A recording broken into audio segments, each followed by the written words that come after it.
Good, beautiful Sunday, everyone. My name is Coach Darwin Rivers, and you are watching the HR Cafe, Usapang Trabaho, Buhay Iba Pa. We are on our 127th episode. Today is March 5, and we welcome you to the HR Cafe. Our topic for today is the future of work and opportunities in HR tech. Our guest speaker later will be Mr. Ryan So from Singapore, and he will be discussing about the future of work and opportunities in HR tech. Now, for all of you guys who've just joined us, we would like to welcome you here at our program. We've been doing this for almost 3 years, and the HR Cafe Usapang Trabaho Buhay Di Ba Pa is an online talk show program by the Philippines HR Group. My name is Coach Darwin Rivers. I'm a certified life coach, public speaker, and motivational speaker, an HR consultant, and currently vice president for global HR for a BPO company. Joining me today are our mentors. We have mentor Rodel Ferentino, who has more than 20 years of HR practitioner experience working in different local and international companies. She's also the president and CEO of Approach Social Geekers, a public speaker and HR consultant, and one of LinkedIn's top 100 Filipinos to follow. Please say hi, Mentor Rola, to our audience. Hello and good afternoon everyone. It's another beautiful Sunday afternoon. Ako napaka-exciting ng ating topic for today. Kaya itag ng inyong mga friends, share the live stream that we have for today para ma-share din natin ang ating learning. Coach Dar?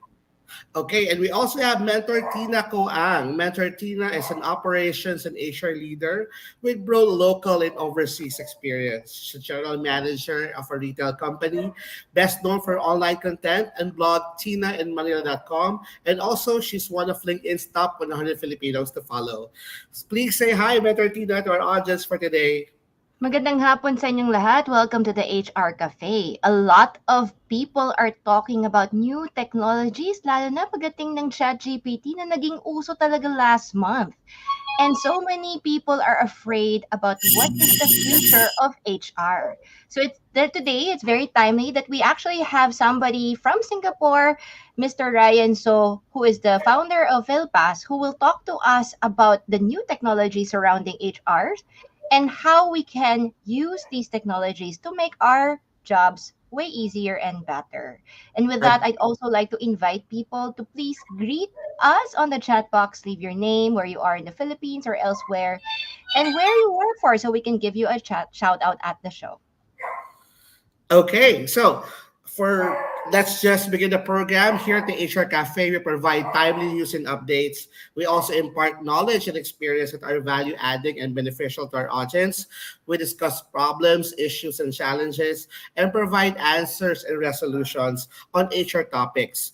We also provide weekly free training, and this is at the second part of our program where we invite experts and seasoned guest resources um, to ensure that we'll be able to discuss any issues or problems in the community. At the end of the day, we would like to bridge understanding between employers and employees and provide inspiration and motivation. Now, we start our program with our well quote for the week. For this particular week, we have Mr. Ross Wilson. According to Ross Wilson, your level of integrity, ethical behavior, and sense of fairness will contribute to your success or lack of it over the long term. This is according to Sir Ross Wilson. What is your take on this particular wow quote for the week? Let's start with you, Mentor Tina. Napanood na si Rona eh. Sa akin, a lot of people are saying that HR should hold themselves on a higher degree. So there's a lot of talk that for you to be an HR, you need to have high levels of integrity, ethical behavior, and sense of fairness. However, I've realized that actually ang hirap kasi sa totoo lang, we do have ethics courses in college. Pero iba yung tinuturo mo ng by the book versus actually in practice. Because lalong-lalo na in the Philippines, sobrang daming test pagdating sa integrity, ethical behavior, and sense of fairness. Realistically, there's a lot of favoritism in the workplace. There's a lot of times na HR shortcut their work, diba? Like, We don't follow due process anymore.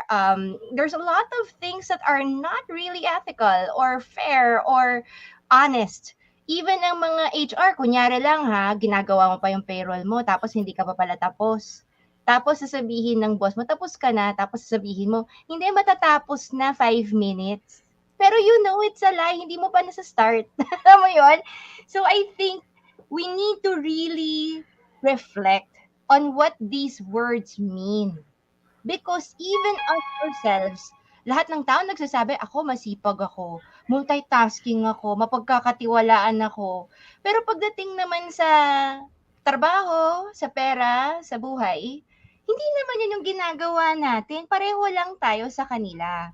So this is a very good reminder that we need to hold ourselves in a higher standard. Integrity is a choice. Integrity is an identity, a sense of being. Either you have integrity or you do not. So many people are saying, hindi, white lie lang naman para hindi ma-hurt yung feelings niya. But it's still a lie. A lie is still a lie. You being dishonest about the true situation is still a lie. Kunya, nakausap mo na ba tong si Ben about yung problema niya? Nakausap ko na. Pero hindi pa pala. So you need to train yourself talaga and choose to be honest even when it hurts. You have to choose to be that principled person even when the people you love get hurt. 'Di ba? Sa Korean drama eh. Yung parang there are people who are so principled, they're willing to sacrifice even their own friends and family. And then lahat ng tao galit na galit dun sa tao na yun, 'di ba? Parang Mm. wouldn't you pick this person that you love? And he's like, no, I need to do the right thing. And in the Philippines, sa totoo lang, mga friends, minsan kasi pagdating sa sarili, sa pamilya, sa mga loved ones natin, minsan we justify doing the wrong things kasi because of our feelings, because of the relationship we have with that person. Sense of fairness is very important. We always say we are fair, but are you doing things that look fair? Kasi marami akong managers, ma'am, fair naman ako. Tapos pag tinanong mo, bakit mo ginawa to? Kasi mukhang pinapaboran mo. Ma'am, hindi ko pinaboran yan. Pero iba yung sinasabi mo sa ginagawa mo. So for me talaga, this is a wake-up call for all HRs. Huwag tayo laway power lang. Integrity, ethical behavior, and a sense of fairness is important to any great leader, not just an HR.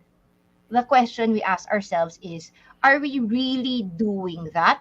Or are we just saying that? Because if you say that you hold yourself to these standards and you only fail once, di ba? Parang you cannot say that you are honest if you've lied once. You cannot say you are not a thief if you've stolen once. You cannot say, alam mo yun, you have to be consistent.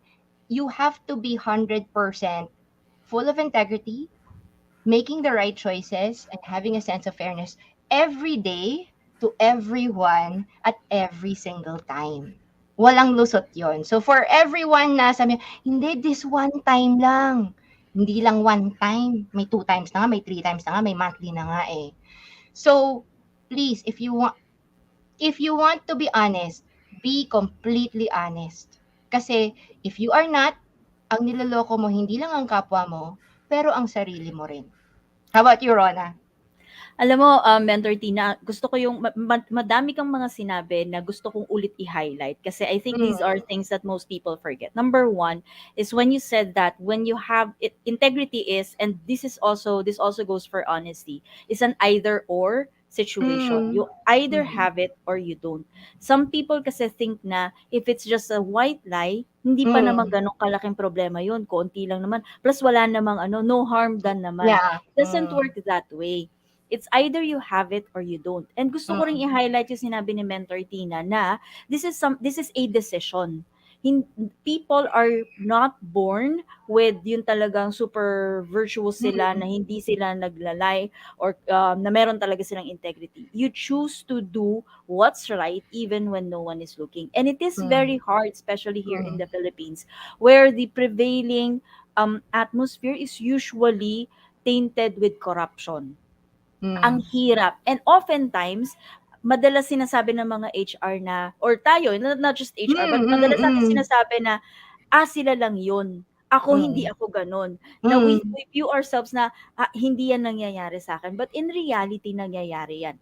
One good example of this is what happened last February 24. So, nagkagulo ang mga HR noong Feb 24. And the Ah. first question that they were asking was, if papapasukin namin ng Feb 24, pwede bang i-switch yung walang pasok? So that Mm.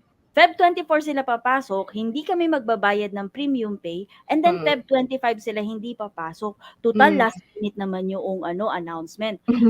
That is actually a very, very, very simple test of integrity, because the Mm. labor advisory was very clear. If you Mm. work on February 24, you have to pay additional 30% premium.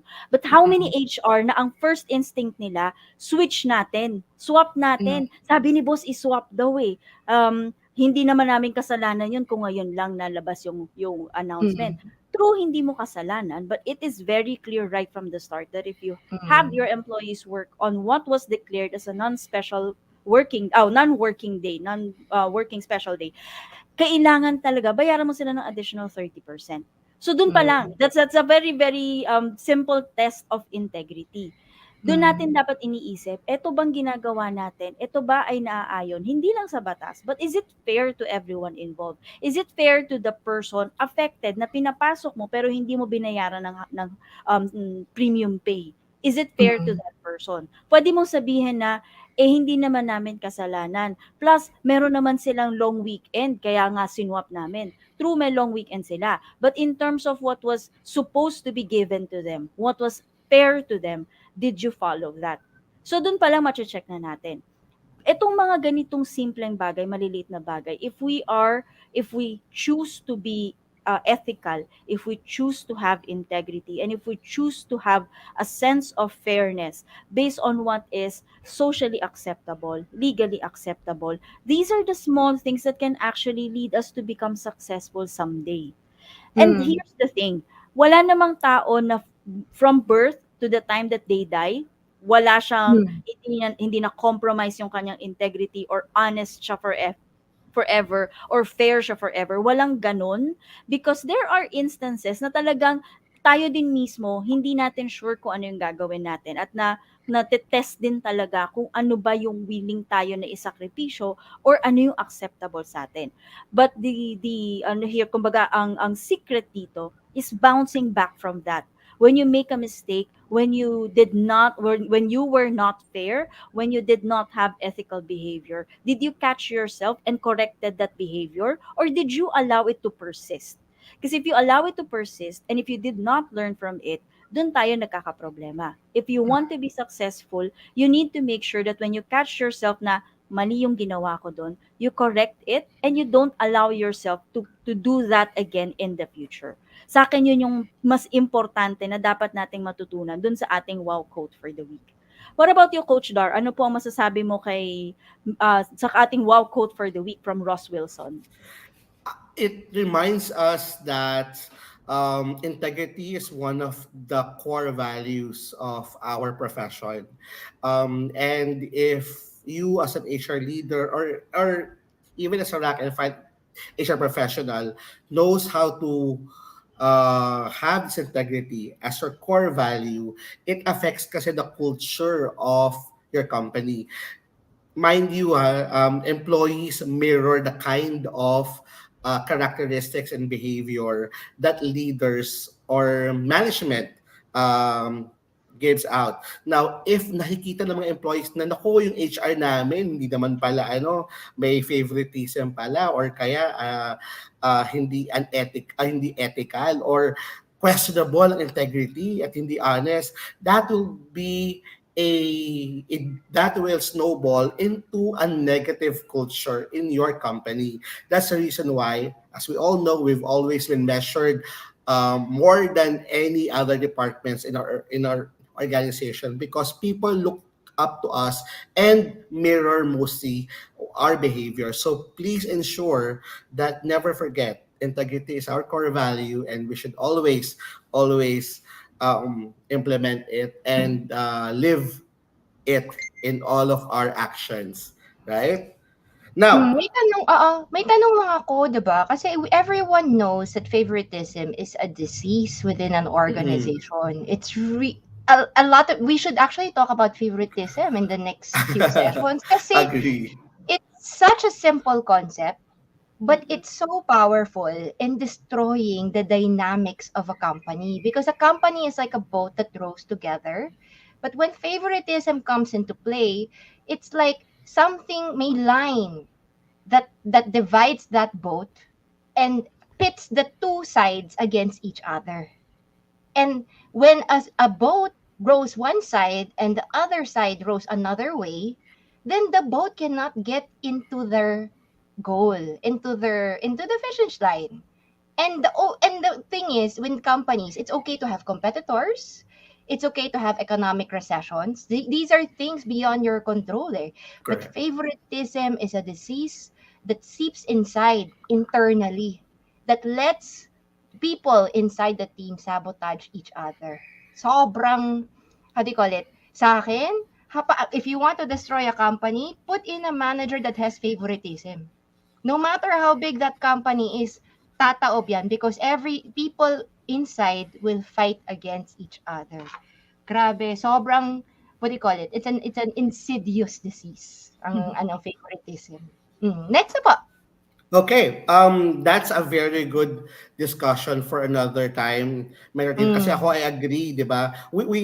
There's, I don't know if you would agree that sometimes manager tends to be favorable to a certain employees who are very productive rather than Mm. employees who are not so productive, di ba? Tama, That's the reason tama. why some employees will say, ay nako, favorite ka ni sir, favorite ka ni ma'am. Pero bakit siya favorite?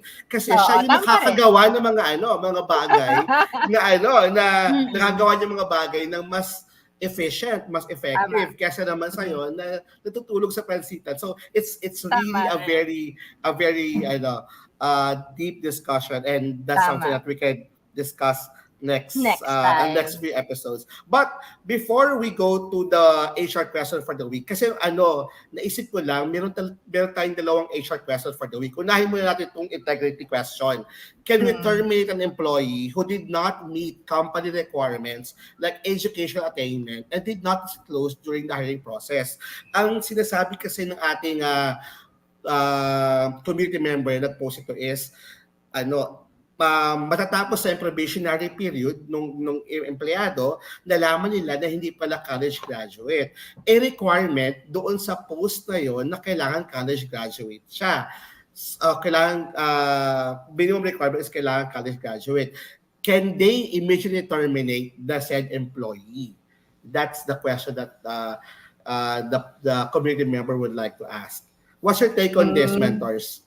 Mentor Shona? Ako hindi ko siya masagot ng diretso kasi incomplete yung details. Number one, na-mention na requirement yung educational degree, specific na educational degree. Pero ang tanong is, gano'n nga ba ka-required yung degree doon sa position? That's one. Number two, definitely hindi niya po pwedeng immediate termination. It has to go through Due due process. process. Correct. Pero ang tanong is, during the hiring process, did you ask for documentation or did you ask for any? Kasi baka naman we are blaming the employee but do sa end din naman ni HR, baka meron din naman palang kulang. Like for example, a lot of companies would always mention in their job post na we need college graduate or we need graduates of psychology, but during the hiring process, it's not one of the things that they actually look into or ask or really dive deep or ask for diploma or any documentation. So kasi kung meron din naman ganun, hindi rin kagad-kagad na pwede nating sabihin na mali si employee. So tama yung yung comment nga dun sa natin right now. You have to go through the due process and you have to weigh kung ito ba is something that is worth terminating an employee over. Kasi kung kunwari okay naman si employee, performing naman siya, it's just that HR doesn't really know how to create a job description at kinopy-paste lang na kailangan merong college degree. 'Di ba? Wala kang basis for terminating that employee. It's actually more disadvantageous if you terminate that employee just because hindi niya nabanggit or hindi niya nasabi na siya pala ay hindi college graduate. 'Diba? You have to weigh things before because terminating an employee for fraud, for dishonesty, hindi yan ganun kadali. Meron tayong standards for that at hindi siya basta-basta po pwede mong gamitin in terminating an employee. Mentor Tina, ikaw, ano masasabi mo? It is easier to terminate the HR manager than the employee. I'm serious, right? If you have this problem, tapos ako yung boss, ang i-NTE ko, yung HR manager who was in charge Correct. of onboarding and securing the pre-employment requirements. Because Correct. the HR manager endangered the company by allowing one person who was not really qualified to even to even be accepted, oriented, deployed, and matatapos na magpo-probation na, tapos na yung probationary, tapos ita-terminate mo dahil hindi mo ginawa yung trabaho mo, which is to double check if this person is truly qualified for the position. That means the HR department is at fault. And naipit na lang sila. So some poor schmuck is asking the Philippine HR group what they can do to rectify this problem Correct. without identifying the real problem, which is their HR is incompetent and negligent. Kasi it took them Correct. 6 months, no? It took them Kaya six nga, months to Oo. actually if find you out. terminate the staff for that Mm. possible thing, if I was the staff's friend, I would actually ask the staff to file a labor complaint in DOLE because the termination is illegal. The probationary employment can only be terminated if the staff did not meet the standards of regularization. So you have Correct. to look at ano ba yung standards of regularization which should have been communicated at the start of the employment period. I doubt this company has included in their contract na one of the requirements for regularization is that dapat this person has to be a college graduate. Because usually the standards will include performance, attitude, attendance, ethical standards, professionalism. I'm pretty sure the standards of regularization cited to that person does not include dapat college graduate. Sigurado yon because companies will hire so many things. They will not do anything discriminatory such as age, gender, or yes, educational attainment because that is just a preference. Diba? It's not something na dapat college graduate bago ka ma-regular. If that is may nakasulat, may lusot ka. But the person is asking this question because it's not written as part Correct. of their standards of regularization. So now, naipit na kayo. You have to double check. Did this person actually was dishonest? If the person lied about their educational attainment, nalaman mo, nagsabi siya college graduate, pero yung pala hindi, and you have proof that this person blatantly lied, then you may terminate that person not for being an undergrad, but for being dishonest, which is a very terminable offense following due process. But if nobody asked that question, nobody double checked, there is no evidence that this person has lied, you were just negligent in not asking for the requirements to be completed. If you terminate this person can file for illegal termination and will Correct. win the illegal termination case. Correct. So kung ako, tatanungin mo na lang sa boss, anong gusto mong mangyari? A, do you want to get rid of the HR manager who was negligent because there is cause? Or B, would you want to give this HR manager a chance? NTE, pwedeng suspension, pero another chance na for him to take this as a learning thing. And then palusutin mo na lang tong undergrad. Because this is not an undergrad problem. This is an HR department problem. And if you terminate the undergrad, it will be a company problem. Because the person has just cause. It has cause. Valid cause. Winnable cause to win this labor case. 1,000%. May tao parang 50-50 pa eh. Pero ito talaga, mananalo to pag tinerminate mo. Because it's not about performance. It's not about yung standards of regularization. It is because you were incompetent. That's why you terminated.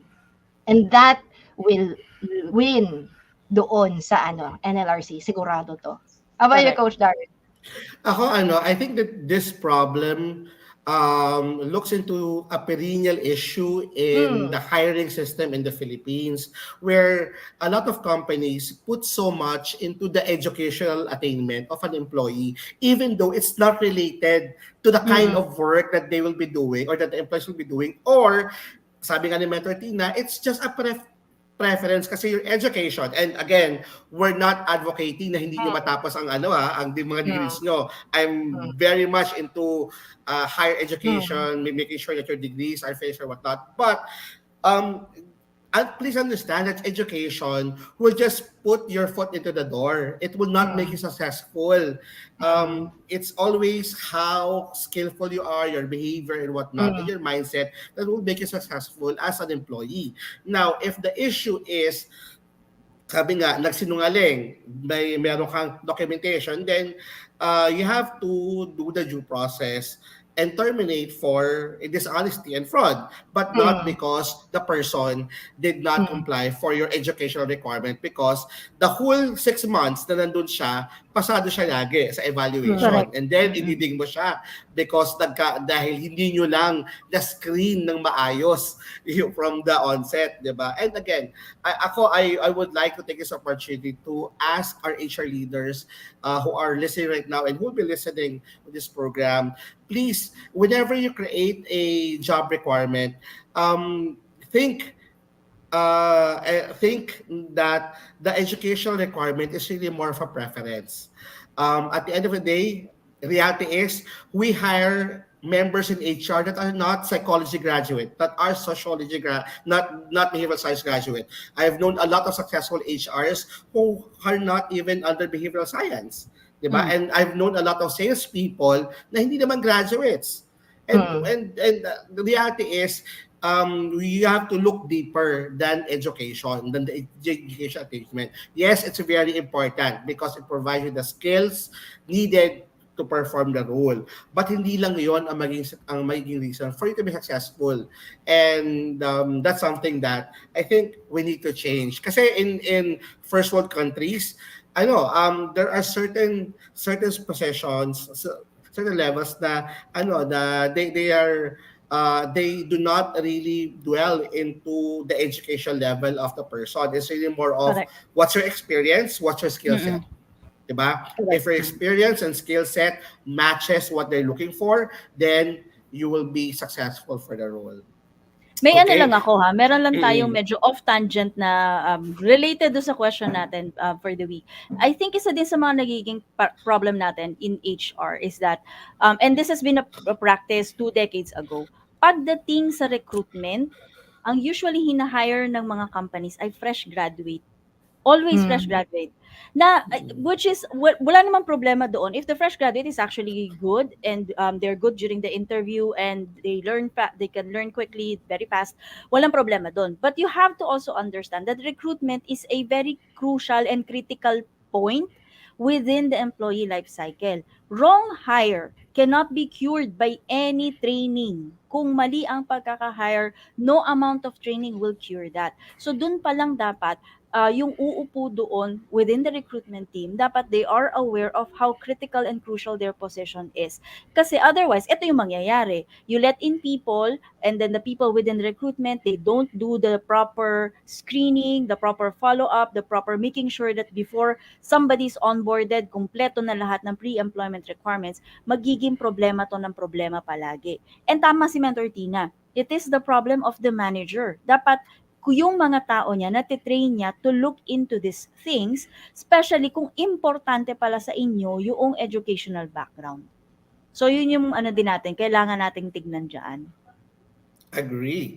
Now, before we continue our program, I think meron pang isang HR question na na very timely ngayon, mga mentors, because the Drivers Association of the Philippines already announced that they coming by tomorrow, the Tigil Pasada of the Mm-mm. local mm, jeepneys will be happening for the entire week. So imagine that there will be no public transportation, specifically jeepneys that will be roaming around Metro Manila and a lot of our provinces. The question right now that I'm asking you guys, how is HR preparing for this Tigil Pasada for the whole week?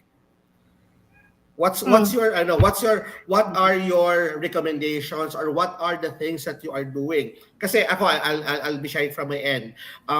In my current company, what we're doing is we hired shuttle services and we put shuttle services drop off points and in different locations around the metro, wherein if an employee would need to work on site, then he or she just needs to go to a pick up point and a drop off point, and every hour there is a shuttle service that will take them to the office. So that's Mm. one of the things that we're doing. How about other best practices that you can share, or ano ang magiging sagot ng HR sa 1 week na tigil pasada ng mga jeepney drivers? Ititigil na lang ba ang production? Masasara na lang ba ang kumpanya for 1 week? What's your take on this?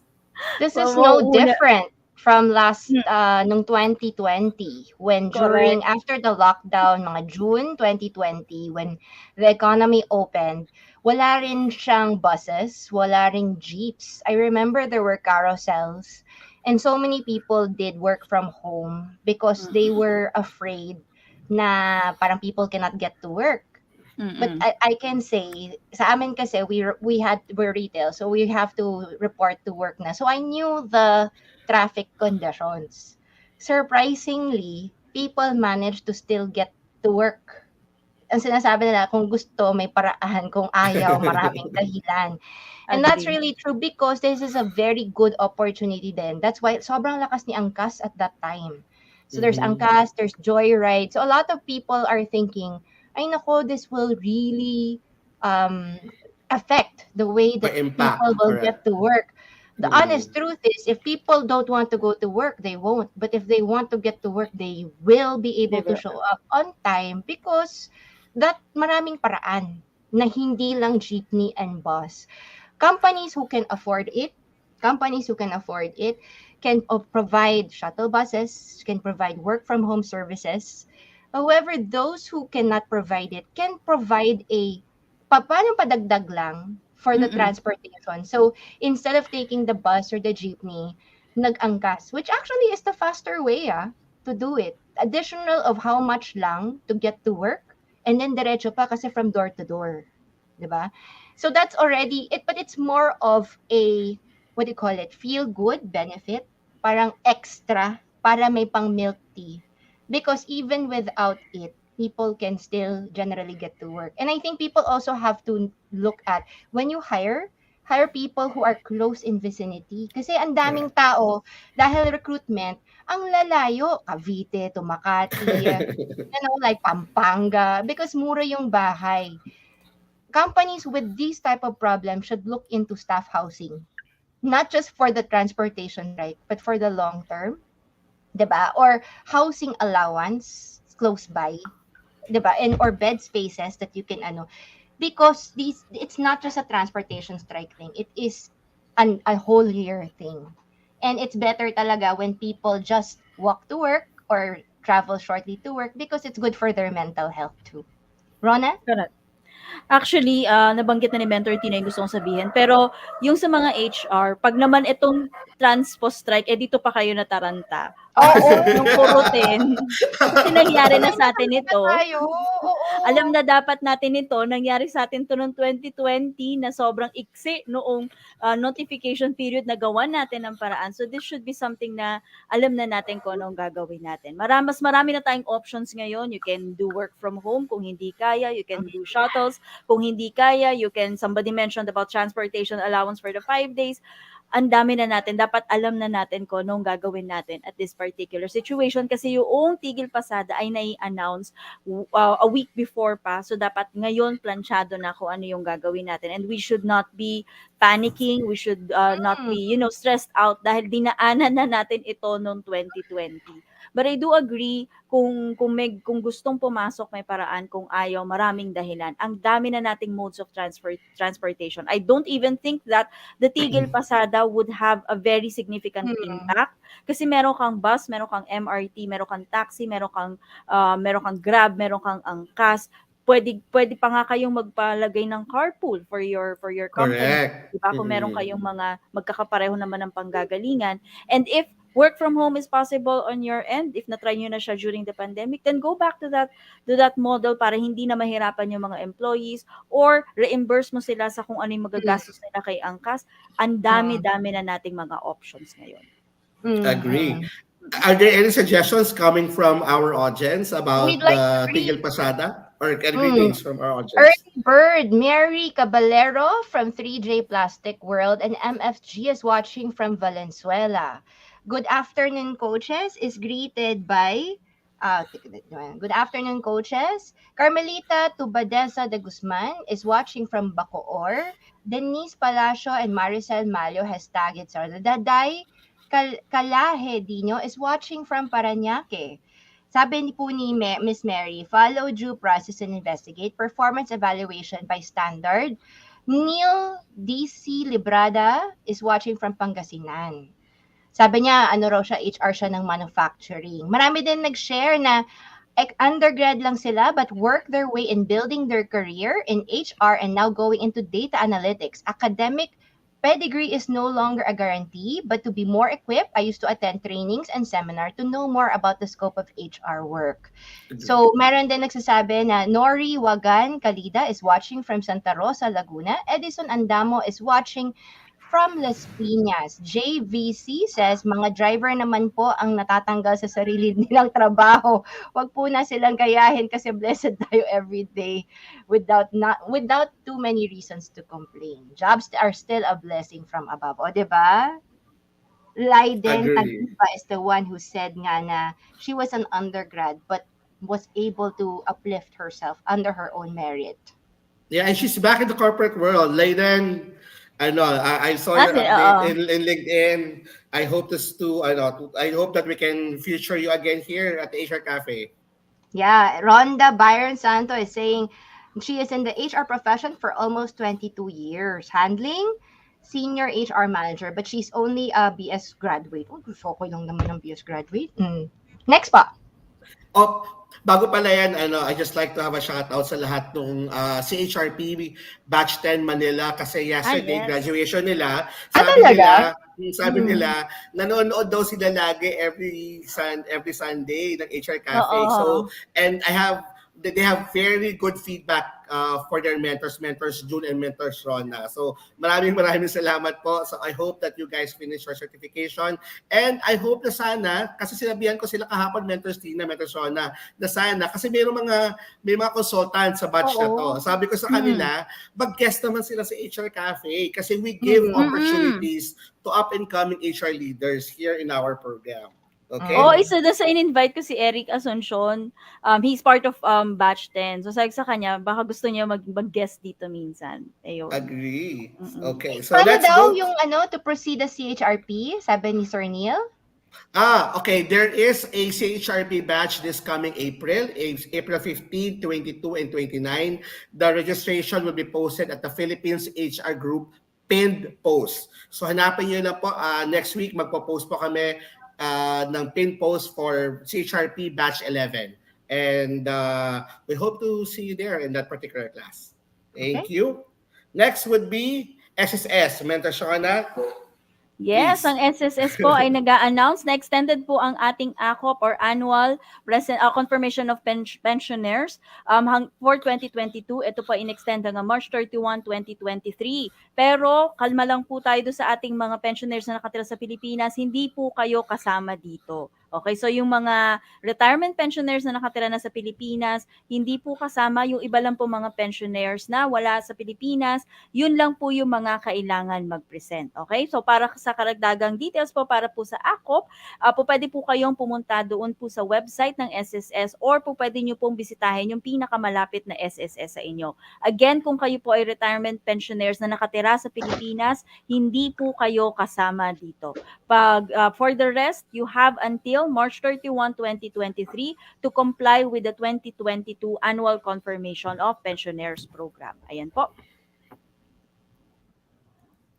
At syempre pa, ngayon pong Marso ay sineselebrate po natin ang ating National Women's Month celebration. So mga HR, ano na po ang mga programs ninyo at mga project ninyo para sa ating National Women's Month? Meron po kayong 31 days, 30 plus days para yan po ay inyo pong i-implement. Pero according to SSS po, sila po ay nakikiselebrate sa atin pong Philippine Commission on Women in celebrating National Women's Month this March 2023. Ang team po nila for this year is WE for Gender Equality and Inclusive Society. Ang ine-emphasize po nitong theme na ito is the need for compassionate and harmonized networks towards gender equality and women empowerment. So ipinapaalala po ng SSS that we need to work together to create a society that is inclusive of people of all genders where everyone has equal opportunities and right. Together, we can make a difference. Ayan po. For that, Pag-ibig members has saved a record high 39.84 billion under the MP2 program, up 54% in 2022. Pag-ibig MP2 program is a savings program offered by Pag-ibig. So what they do is every year, ang pinaka-minimum nila is 500 pesos. The length of the fund is 5 years per investment. Every year, they announce afterwards kung mag-ilang percent yung tubo, yung profit per year. So, may time na naging 11%, 8%, 6%. But what all of these yields prove is that Pag-ibig MP2 fund almost always gives higher than time deposit rates. Currently, time deposit rates are already at 4.2% and above, depending on the length. So I'm expecting with Pag-ibig MP2 fund, it's even higher than that. Higher. Higher than that. Kasi it's usually higher than time deposit and inflation rate. Eh, di ba inflation rate natin mga 8% na. So I'm hoping mga foreigners at least aabot ng gano'n, which is not Sana bad. mag-9, no? Sana mag-9. Medyo malaki-laki investment natin dyan. Sana all. So I think it's one of the best and hidden ways. Kung may extra money po kayo, I strongly suggest to put it in Pag-ibig MP2. And the reason why I prefer Pag-ibig than the SSS WISP is because number one, 5 years lang siya. After that, pwede mo na siyang i-withdraw. Number two, the rates are higher. That Pag-ibig MP2 is higher than SSS WISP. They can't even tell us a number, pero the average daw is 4%, which is really low.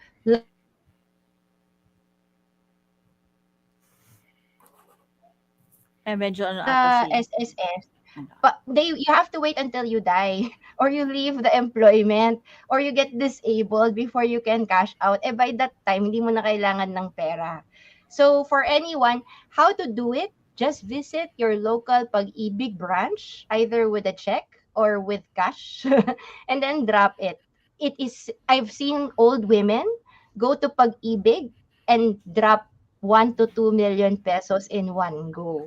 So Agree. talagang doon nila Meron ako nilalagay yung nakasabay nga dyan, Tina, 5 million kagad eh. dapat Nalula nga, ako. Oo, nalula ako. dapat nga. If you don't have access to time deposit, kasi may minimum siya ng 1 million, Pag-ibig MP2 is the best place to put your money in. Even better than insurance and the stock market. Okay, next po. Pag-ibig is also reminding that there are many benefits in getting the Pag-ibig Loyalty Plus card. FPG Insurance offers 20% of regular premiums. National Bookstore offers 5% discount on regular items for a minimum purchase of 1,000 pesos. And people don't know you can get 15% off if you go to Enchanted Kingdom. O, diba? So, better, it serves as a secondary ID, but there's a lot of benefits in getting a Pag-ibig loyalty card, not just in FPG Insurance, National Bookstore, but also McDonald's din. So, why not have it? It's not expensive. Go ahead and get it. Next po. Okay, and for PhilHealth, pinapaalam po ng PhilHealth na ngayong whole month of February, actually February to March to is the National Cancer Awareness Month.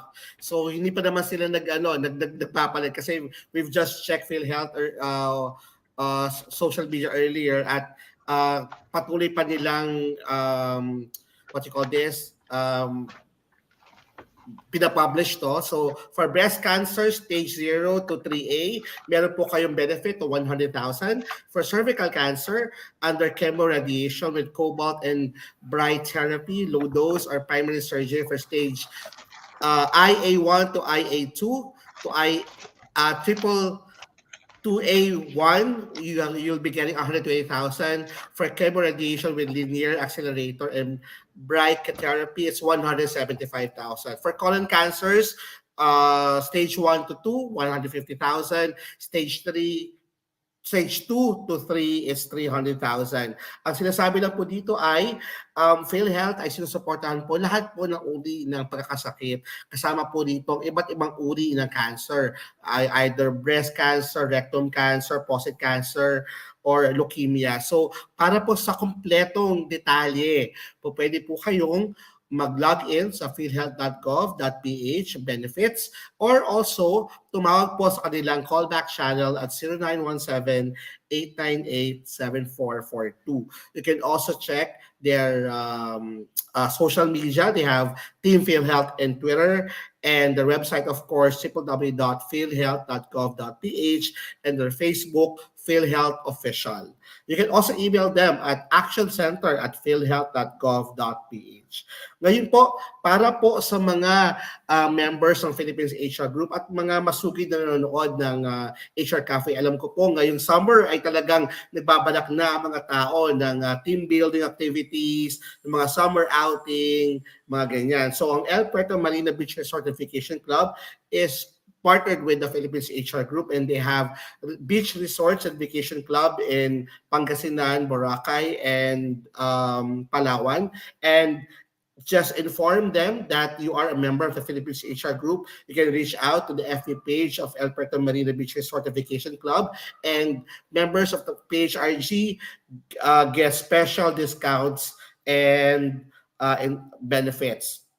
Also, for if your company is establishing a wellness program, eShield is offering a wearable solution for employee health management. This is a wearable gadget that monitors the heart rate and everything, yung mga vital stats ng employees at diretso to sa system ng HR. So if you're a member of the Philippine HR Group, you get 15% exclusive discount when you avail of eShield for your company. You just have to register at Shield website at www.shield.me/ph-hr. eShield is a partner of the Philippines HR Group and HR Cafe to promote healthy lifestyles to your company's employees. And of course, mauso na po ang fiesta ngayong summer. So, Legion's Lechon is offering 5% discount to all PHRG members. So, ito po ay may minimum na 500 pesos purchase to avail the 5% discount. You just have to show the actual post. At yung actual post po, nandun po sa pinned post ng Philippines HR Group. Punta lang po kayo sa pinned post. Si Mentors Tina po ang nag-post nito. Ipakita nyo lang po itong particular poster na to, and you'll be able to enjoy the discount exclusive for Philippines HR Group. This promo period runs from February 26 up to March 31st, 2023. So, participating branches is Timog, Pasig, Marcos Highway, Roses, Fairview, Taytay, and Calamba. So, if you are celebrating any company celebration, go to Legion's Lechon. Also, we also have a tie-up with Unicare. Unicare has a partnership with 70 plus restaurants or restaurant partners, and members of the Philippines Asia Group gets 10% discounts. And this is absolutely free for PHRG members. Wala pong silang service fee. And ito po ay mag-run from up to July 30, 2023. So papaano po ba ang mag-register? Well, una, ang nakikita nyo po ngayon ay yung iba't ibang partner restaurants ng Unicare at Philippines HR Group. Ito mga nakikita nyo mga brands, may 10% discount po tayo. Ang gagawin nyo lang po ay mag-sign up sa unicare.ph/PHRG PHRG or Philippine HR Group, you will receive an email confirmation about the PHRG rewards and makakasip po kayo ng QR code ng Philippine HR Group from Unicare at yun lang po ay papakita nyo sa member or partner merchants para makuha ang 10% discount. Pwede rin po itong gawing isama sa company ID, yung QR code ng PHRG kasi po hindi lang HR ang may 10% discount. Lahat po, pag nag-sign up po si HR, lahat po ng empleyado sa company ninyo ay eligible for the 10% discount doon sa 70 plus partner restaurants. Kailangan nyo lang pong ibahagi sa kanila yung dinownload nyo QR code ng PHRG. Okay? Also, in the last few weeks, we've run different surveys. Two of them is coming from People Matters. Ito yung unang-una, yung Udemy survey na nagbibigay ng 300 Gcash at yung isa naman is the 500 Gcash. I think this is a survey for, if I'm not mistaken, this is the ADP survey. Now, tapos na po itong mga surveys na to, yung sa Udemy, HR Tech, at yung sa AADP, ipopost po namin next week lahat po ng mga eligible at makaka-receive ng either 300 Gcash or 500 Gcash. Now naman po, meron po tayong ongoing, ito po yung partnership with DTI, o Department of Trade and Industry, together with Tangere. And ito po ay paid survey with regards to the e-commerce outlook. Gusto po malaman ng DTI kung gaano ba karaming mga kumpanya ang nag-hire ng mga tech or e-commerce related jobs. At kung kayo po ay HR leader, punta lang po kayo sa pin post ng Philippines HR Group. Hanapin nyo lang po yung DTI survey at sagutin nyo lang po yung survey at automatic po within 24 to 48 hours padadalan po kayo ng DTI ng 500 Gcash. Ginagawa namin po ito mga surveys na to, nagpa-partner po kami sa mga iba't ibang grupo para po kasi these are paid surveys and we would like to make sure, we would like to share this to all of our members of the Philippines HR Group, di ba? Magsagot ka lang ng survey, meron ka ng 300 or 500 Gcash. Marami po mga surveys na ibabahagi at sana po ay patuloy niyo po kaming supportahan. Now po, kung meron po kayong mga tanong sa Philippines HR Group, we encourage you to please post all your questions to the Philippines HR Group FB page and also the LinkedIn page of PHRG. At the Philippines HR Group FB page, we have more than 290,000 members already. And we're aiming for 300,000 by mid of this year. And also, our LinkedIn groups in LinkedIn is almost 20,000. So, ini-encourage namin po kayo na makibahagi sa mga groups na ito. And also, for all of the previous episodes of HR Cafe, i-like nyo lang po ang HR Cafe, Usapang Trabaho, Buhay at Iba Pa. Magkakaroon na po kayo ng access sa lahat ng mga previous recorded episodes ng ating programa. So go to the FB page of the HR Cafe, Usapang Trabaho, Buhay at Iba Pa, for you to be able to access all free learning videos. And since we are advocating sponsorship kasi marami na po magiging programs ang Philippines HR Group, by starting next month, meron po tayong Inspire HR at Upskill HR programs. These are public seminars na nagagawin ng Philippines HR Group. Ito po ay tulad ng mga ginagawa namin prior pandemic. If you would like to be a partner sponsor, please reach out to any of our mentors, Mentors Tina, Mentors Shona, Mentors Alan, and myself. You can also send me an email, darwinrivers@yahoo.com. And for our second part of our program, we have an international speaker all the way from Singapore, Mr. Ryan So, who is the CEO of FilPass. And I will give the floor to Mentors Tina to properly introduce Ryan So.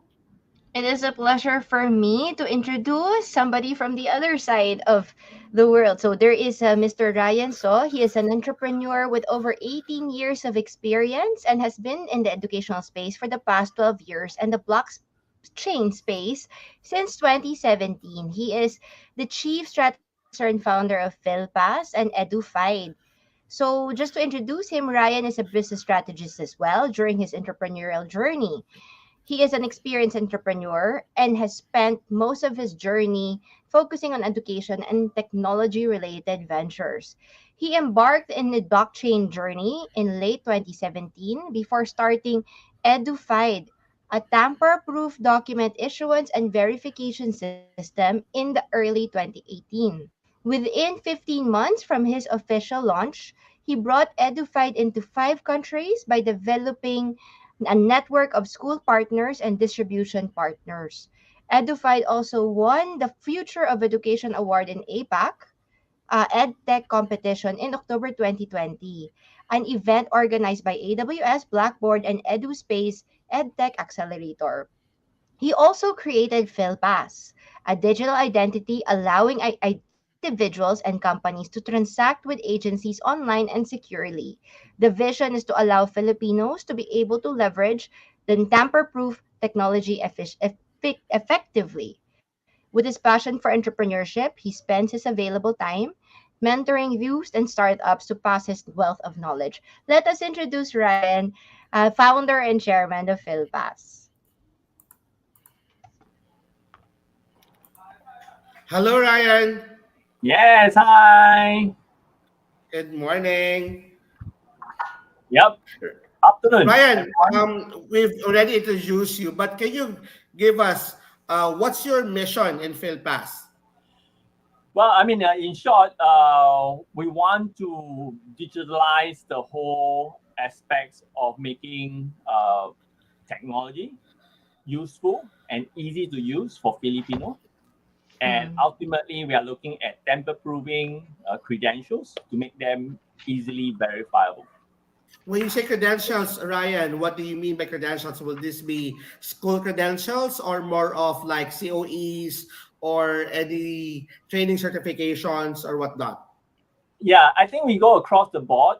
Credentials narrow down to education credentials, to certificate of employment, to IDs, licenses, while even talking about potentially passports or any documents that require third-party validation will potentially be using our system to be able to quickly do issuance without the worry of that being tampered with.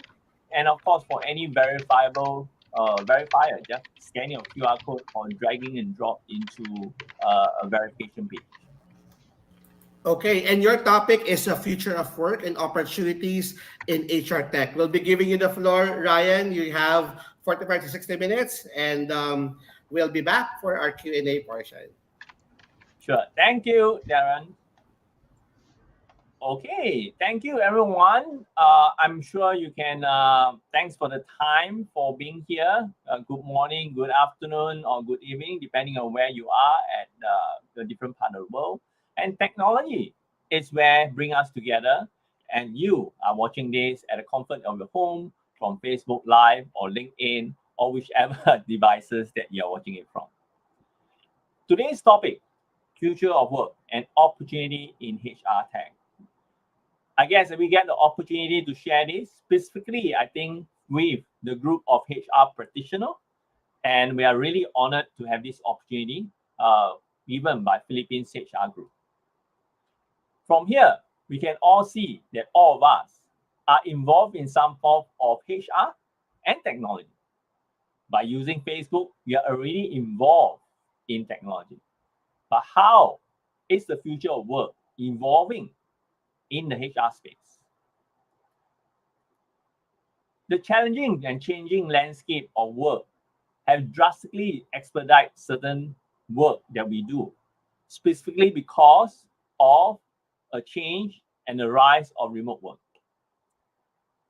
Remote work is nothing new. I think before COVID-19 started the pandemic, there have been always been this work called remote work. But it's only specifically happening to a very handful of individual or employee that enjoy, or we say, this kind of privilege. But it seems that COVID-19 have expedited and rise the need of remote work, especially when employees feel that, well, they can be just as productive and efficient when they work from home compared to going to the office. Well, potentially spending 1 hour to 2 hours getting in and out, and that could be a very non-productive time for the employee. As more and more companies adopt remote work policy, HR tech must also adopt this new way of working.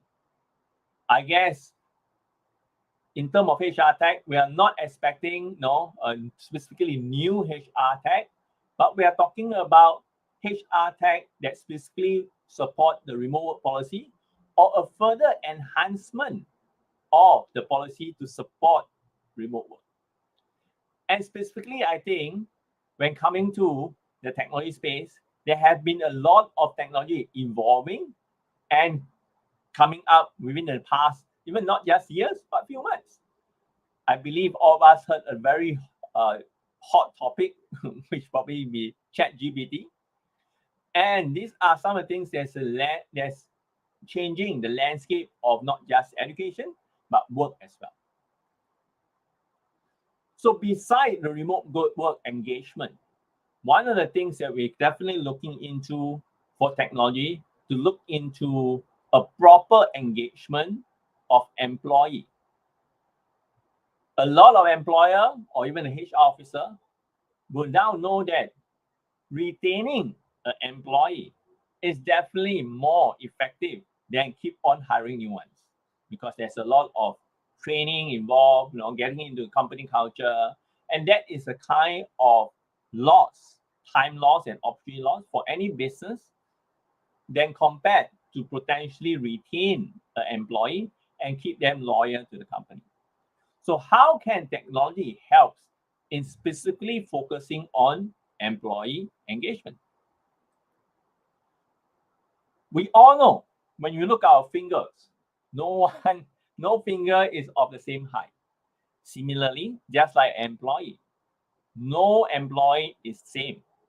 Every individual has certain aspects of career, aspiration, have different aspects of skill sets, whether is it going to be hard skills or eventually soft skills as well. So how can HR tech come to the perspective why to personalize individually of their career path, of their needs, and eventually looking into the policies or even the business needs per se. So those are the key things that we're probably looking at to be able to establish the HR technology to address all these concerns. So let's take a look. What are some of the latest trends in HR tech? Artificial intelligence or AI and machine learning. Now, these have been a very big phase or a topic of technology that have been slowly evolving. And I guess the most important part where it take a boom and almost everyone by surprise is actually ChatGPT. With the mass amount of data and information, it's no longer about whether this is the data to be used, but it's very much in terms of how you seek out the correct data to be used. And that can be now be achieved by AI and machine learning. We will talk about this a bit more in the next few slides. Let's just move on to what are the other trends. Predictive analytics. As mentioned, when you have enough sufficient data point, it is able to help any individual, specifically in terms of HR standpoint, certain aspects of data decision-making process. And this eventually can be also be leveraged on by chatbots and virtual assistants. Because ultimately, once with the data point, we could be looking at automation and even having different chatbots and virtual assistants helping you to do certain administrative or repetitive work. All these are critical because HR now will need to make use of data-driven decision-making process to make sure that we make information correctly, wisely, based on whatever data point that's driven.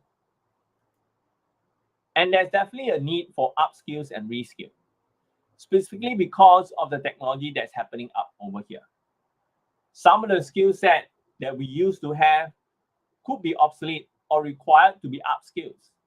Eventually, we are looking at how, not just from a HR personnel, but how do we actually enforce this or come up with a learning program to help the workforce or the company transform into an upskilling organization. And I think I heard this from one of the mentors, employee well-being, and of course, mental health is one of the key things. Are they overworked? Are they too stressful? How do you actually get all these data points from it? Is there data points that you can obtain besides just interviewing your employee? And of course, one of the latest topic again is blockchain. So let's look into a specific angle or dive in how AI and machine learning can help the HR role. Recruitment and talent acquisition. Simply because some of the HR tasks are repetitive, like resume screening, interview scheduling, and of course, which eventually you can just use a simple aspects of as simple as a calendarly to help you schedule your interview. So all these, there are very simple software to more complex software like ChatGPT or even more analytic-based aspects of things. But the key perspective-wise is to be able to utilize technology to help you automate repetitive tasks so that you can spend this time on more productive work. One of the key things that we are definitely looking at is improve the accuracy of hiring decision by analyzing candidate data and identify the best fit for the job. I think that was a topic that was being brought up, whereas who to fire? Well, is it the HR officer or the employee? Well, let's put it this way. If there is a tool for us that's already set in place to help us to sift out certain aspects of data or criteria of job fit or job scope, would your hiring process actually improve? Definitely. But having said that, someone will say, or some HR practitioner might say, nothing beats talking to the candidate. Well, I agree as well. Nothing beats talking to the candidate to try to sift out what exactly it is focusing on, working on, hiring. So you have two parts. You hire with the emphasis of hard skill, or you hire with the emphasis of soft skill.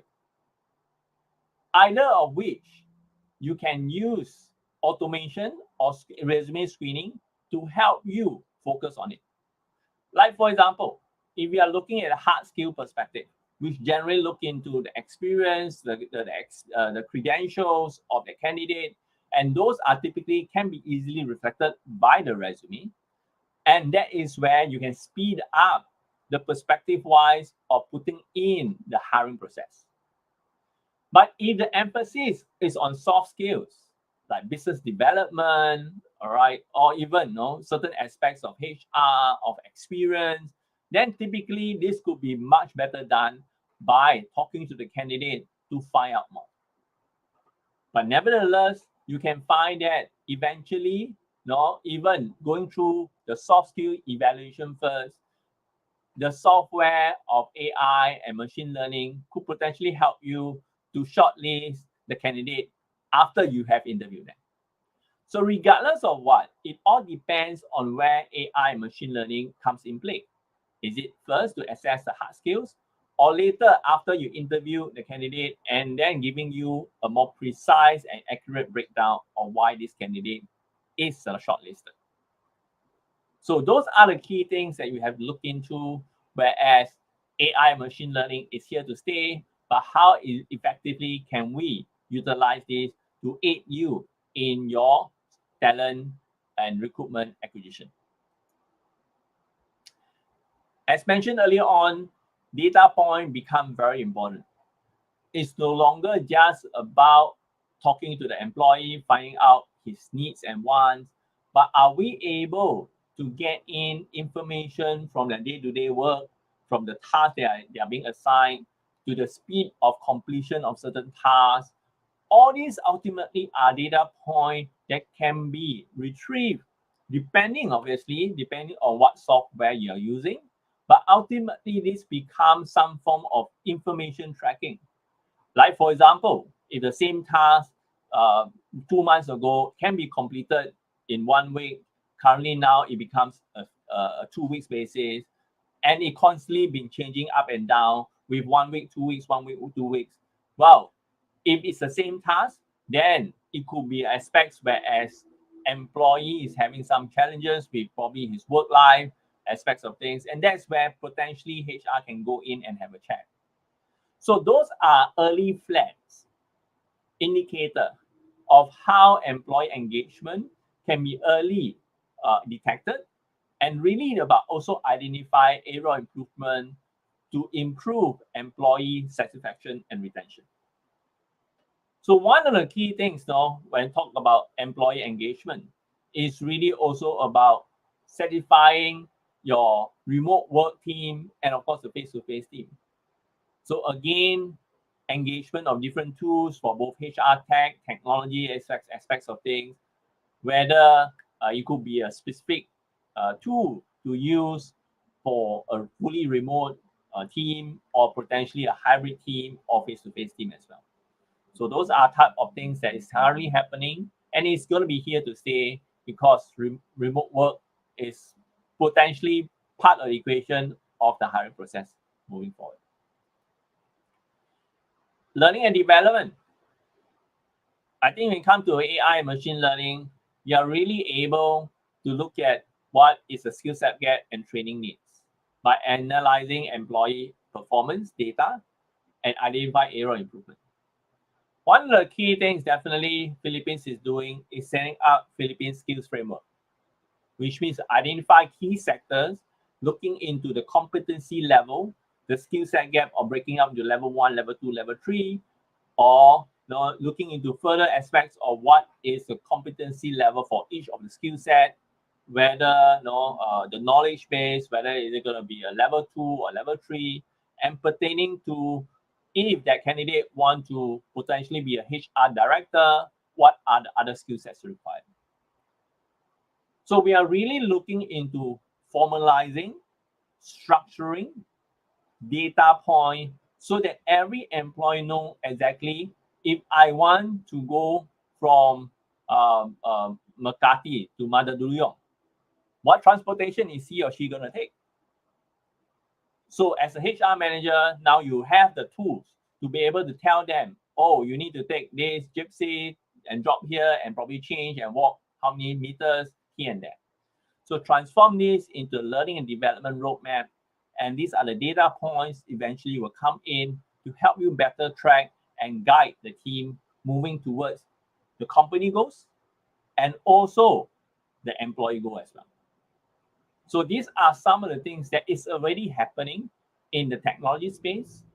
And it's just about leveraging on what is out there so that we are able to utilize this to aid our team member and to grow the team. There's always one saying, in order to grow the business, grow the people, because it is the people that grow the business. So having said that, I think HR practitioner, HRO play a very important role over here because you are here to provide a roadmap to be able to grow the people so that people can grow the business as well. Predictive analytics typically again focus on data, identify patterns, make predictions of future outcome, identify employees who are at risk of leaving organization, or take proactive steps to retain them. So I think these are the key things that eventually come back to data point. And these are the fundamentals of making the data-driven decision-making process. And that is typically how things can take place in aid of the HRO per se. Well, when information is just almost like a chat of a fingertips, it becomes sometimes too overwhelming. where did I keep all the information? Is it on this drive, or is it in this email, or is it in this site? This become one of the key challenges of data overload or information overload. But with technology like chatbots, we potentially can archive or program them to be able to answer employee queries and provide support, whether by the elements of whether the candidate, how many annual leave, what is the sick leave, what is the basic law of labor laws. All these potentially can be programmed, and so that any employee have any queries can simply just ask a chatbot and got their answers immediately. So instead of typing in and asking a HR administrator staff about basic questions here and there.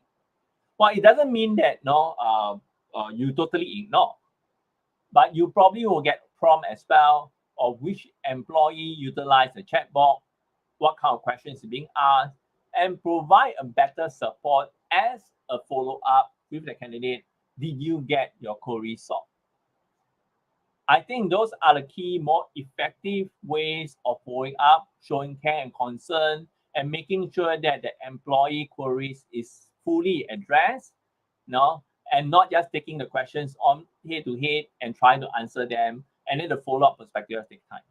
So some part of it can be easily replaced by chatbot, by pre-programming certain aspects or questions that's pertaining to your organization, and that totally will speed up how technology can help in HR administration. Virtual assistants can be used to automate HR tasks such as list management, performance evaluation. Now, when I talk about VA over here, we're probably not talking about a remote VA type model. Again, those are simple HRMS, human resource management system, program to automate certain HR tasks. So we can see that a lot of things is not just managed by a simple Excel sheet or recording. With technology, we can really automate certain aspects of performance review, evaluation, remembering them that every year there's a performance review and so on and so forth. What we could also be looking at is eventually using software to chart what we call OKR, objective key results, pertaining to business direction or whether it's a KPI, and then eventually map according to what is the performance evaluation as well. So instead of just taking whether a gut feel or whether the employee actually perform well enough based on certain metrics, you are now having a true data point to make sure that we have the information to make the informed decisions based on the performance evaluation. Upskills and reskillings. I think this is one of the key things that I mentioned earlier on of the opportunity that we could be looking at and really helping employees to stay relevant and adaptable. I think Philippines HR Group is specifically also created to provide this kind of program to make sure that all HR practitioners stay relevant, updated with all the latest news of both the law, the regulation, and of course, what is happening out there. So not just that, every individual would like to be upskilled or potentially get reskilled for the employee or your team itself in order to stay relevant and adaptable. But as mentioned, the key thing is that could this be pushed down not just by face-to-face, but micro-learning aspects of things, bite-sized learning, to be able to modularize certain aspects of training, whether is it an in-house training or a face-to-face training aspects. So those are the key things that potentially happens. And we are already seeing this during the COVID-19, where we transform a lot of face-to-face to online. And of course, I'm not saying that totally replace face-to-face. I think now we are all looking at hybrid learning. Like for example, these sessions is being done by Facebook Live, and a lot of things is actually happening. They're still valid on the online basis. Does it mean that we totally lose the sense of touch or face-to-face? The answer is no.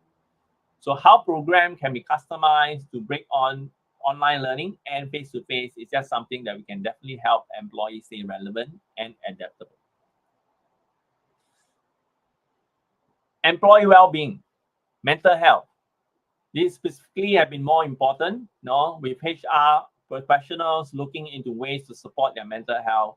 I think technology, again, whether the technology aspects of things can be asking simple questions, 2-3 questions, like how you start your day, how you feel your day, are some of the apps that's already out there to help HR professionals to analyze how the team is working on today.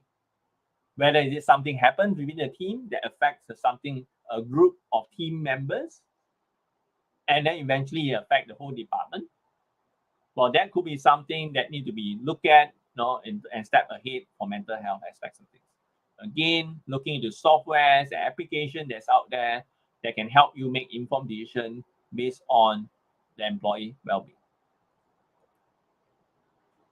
Blockchain is one of the key things, especially coming into data records. So this can be used to create secure and transparent employee records that cannot be tampered with. I think one of the key misunderstanding about blockchain is, blockchain is always related to cryptocurrencies. And if any companies want to utilize blockchain, means that they're involved in cryptocurrency. That's probably another topic for a day. But the thing is, not all blockchain uses cryptocurrency. Okay, cryptocurrency uses blockchain, but not all blockchain have cryptocurrency. So I think that's where a first basic of understanding of how blockchain works is important. When technology get or mass adopt, definitely technology can be utilized without crypto, but it's more on Web3 decentralized basis, which I think later on I might be able to share a bit of what FilPass is doing as well. Ultimately, blockchain helps to improve data security and privacy in HR.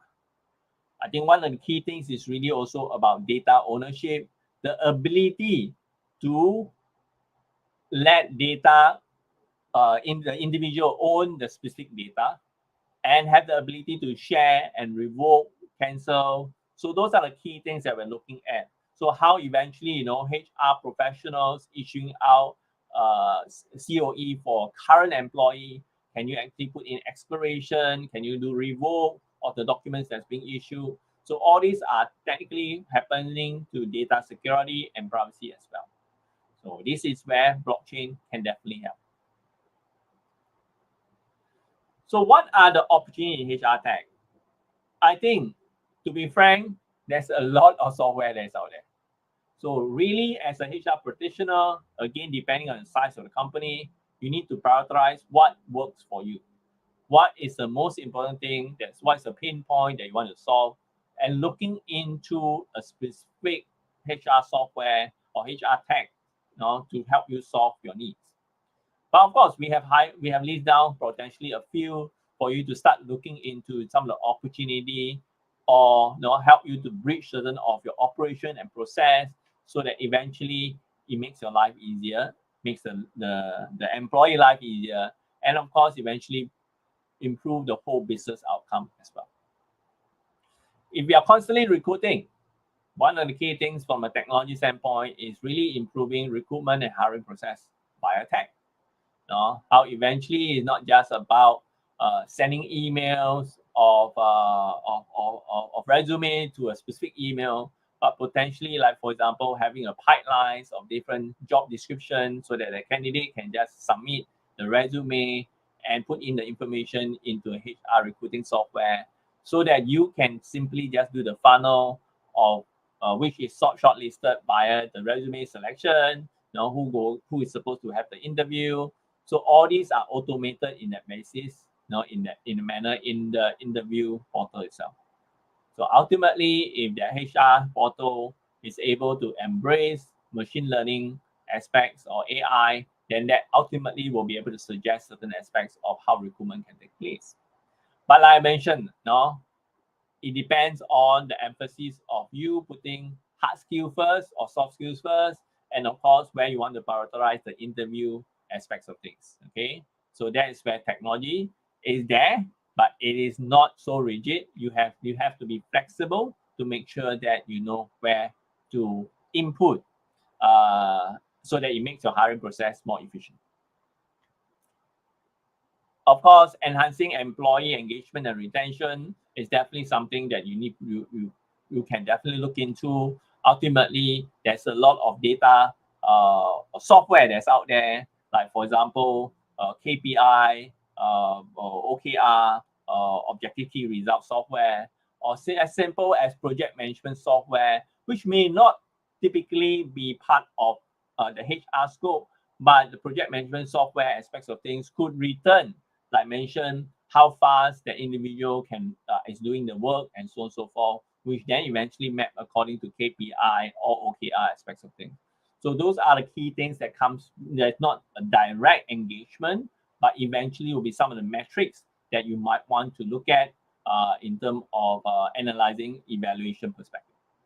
Engagement aspects of things could be as simple as having a HRMS that is able to give digital badge, acknowledgement, best employee of the month. Oh, I give you a clap because you're a good team player. Oh, congratulations, we just closed a deal.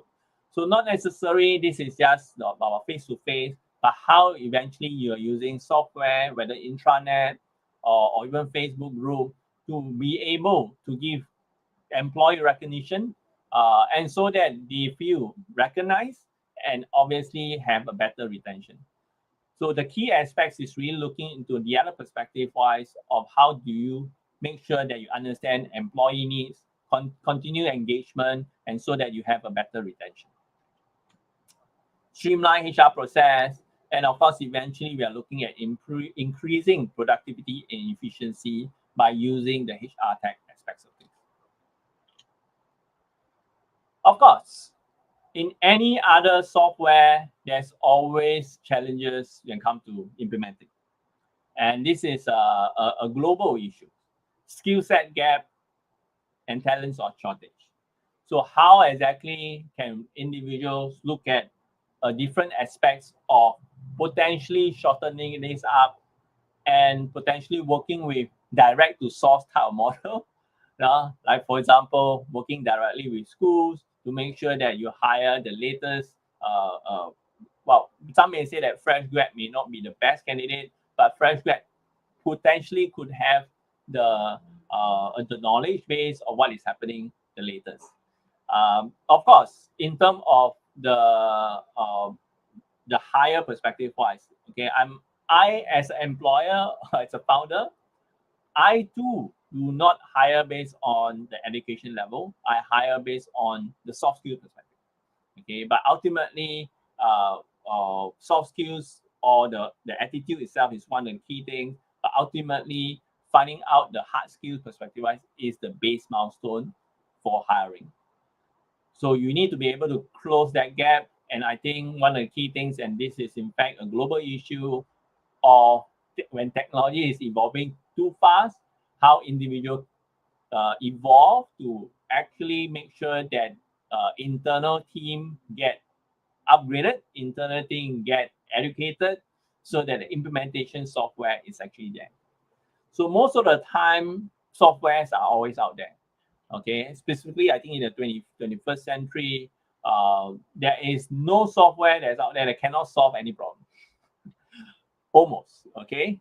But how a company, a department, a team actually absorb the software so that there's a change management, so that there's an implementation aspects of things. The other perspective wise of implementing any HR tech software is about privacy, data privacy and security concern. Does it mean that no every of the things as simple as email? Okay, does it mean that no do I still use general personal emails to correspond so that so I will have no ability to contain my company information because the employee is using a Gmail, because Gmail is specifically for a personal access. But when that is basically being utilized on work basis, and when the employee leave, he or she actually have company information on that. So as simple as that, of email management, how do you actually have your own personal domain? How do you actually have your own company domain email access so that the data security get actually housed within the company itself, regardless of whether the employee is out there or is with the company or not. Because when the employee uses employee email, all correspondence is done through that, and when that candidate leave, the data technically still stay within the company. Or some may say that, oh, what happened if he or she send out to his personal emails or put in a time drive? Obviously, that could be another issues of ethics. That could be an issue of how you craft out your employee agreement. But ultimately, that is typically how technology can help. It's a double-edged sword, okay? But you need to make sure that you cover it and make sure that um, you you secure it accordingly. Of course, whether it's HRMS, whether eventually you're looking at documents release, whether it's a pay slip, how it comes, how is it, how secure it is, can I revoke, can I verify, validate? So all these are concerns that with pertaining to technology that might be part of the consideration. All right, data privacy, consensus model, do I have the right to revoke? Do I have the right to share? All these are typical things that will happen. Well, many of us are using existing system, and when we talked about new technology, there is a very high chance of integration issues. So the question is, do I integrate or do I start new? Okay, so this is one of the key things that's always happening because the existing provider may not have the ability to embrace new features that is required of the ever-changing landscape of technology.